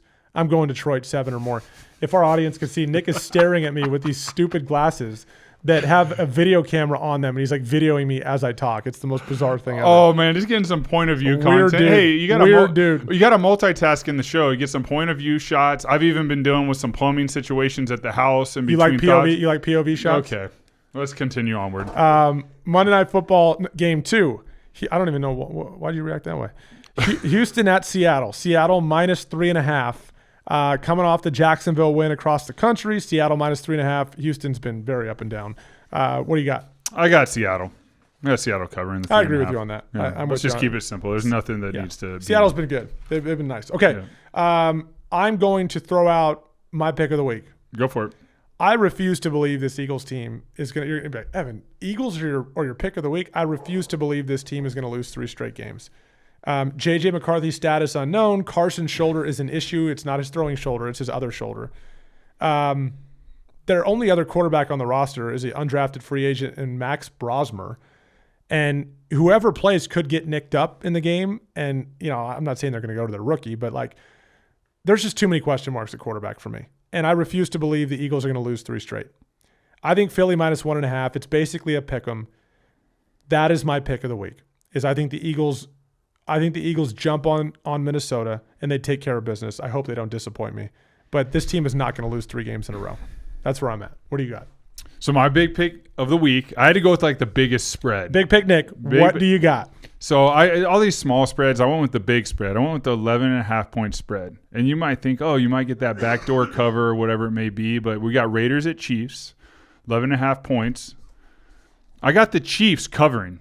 Oh, my God. I think historically in the Andy Reid era, when I was doing my research, the average score at Arrowhead's around 32-19. Oh. Is the average score. So 13. Big stat guy. Rashee Rice back. Yeah. So that's another weapon. He's been sitting on the couch the last 6 weeks, but yeah. No, I mean, yeah, maybe, but hopefully he's been doing some running. But they have some guys step up. Las Vegas ranks near the bottom of the NFL in pass defense, so that's not good for them. I could see this being potentially a 2-touchdown game. Potentially. All right, Nick's going Chiefs at home minus 11.5. He's willing to lay 11.5 against a divisional opponent at Arrowhead. I think they could win by a couple touchdowns. I know it sounds like, hey man, I could easily see 34-20 or something or 34-17. That could easily happen. 11.5 is a lot of points. It's a and you lot have of to points. guard against backdoor Gotta go covers. big. You got to guard against junk at the end of the game. And it's a divisional game. The Raiders generally play the Chiefs close. Even when the Raiders suck, they play the Chiefs close. They're comfortable there for some reason. Pete Carroll, you're betting on all those things, or betting against all those things, that he's going to have them going. I get it. I mean, the Chiefs, it seems like this should be a 2-touchdown game.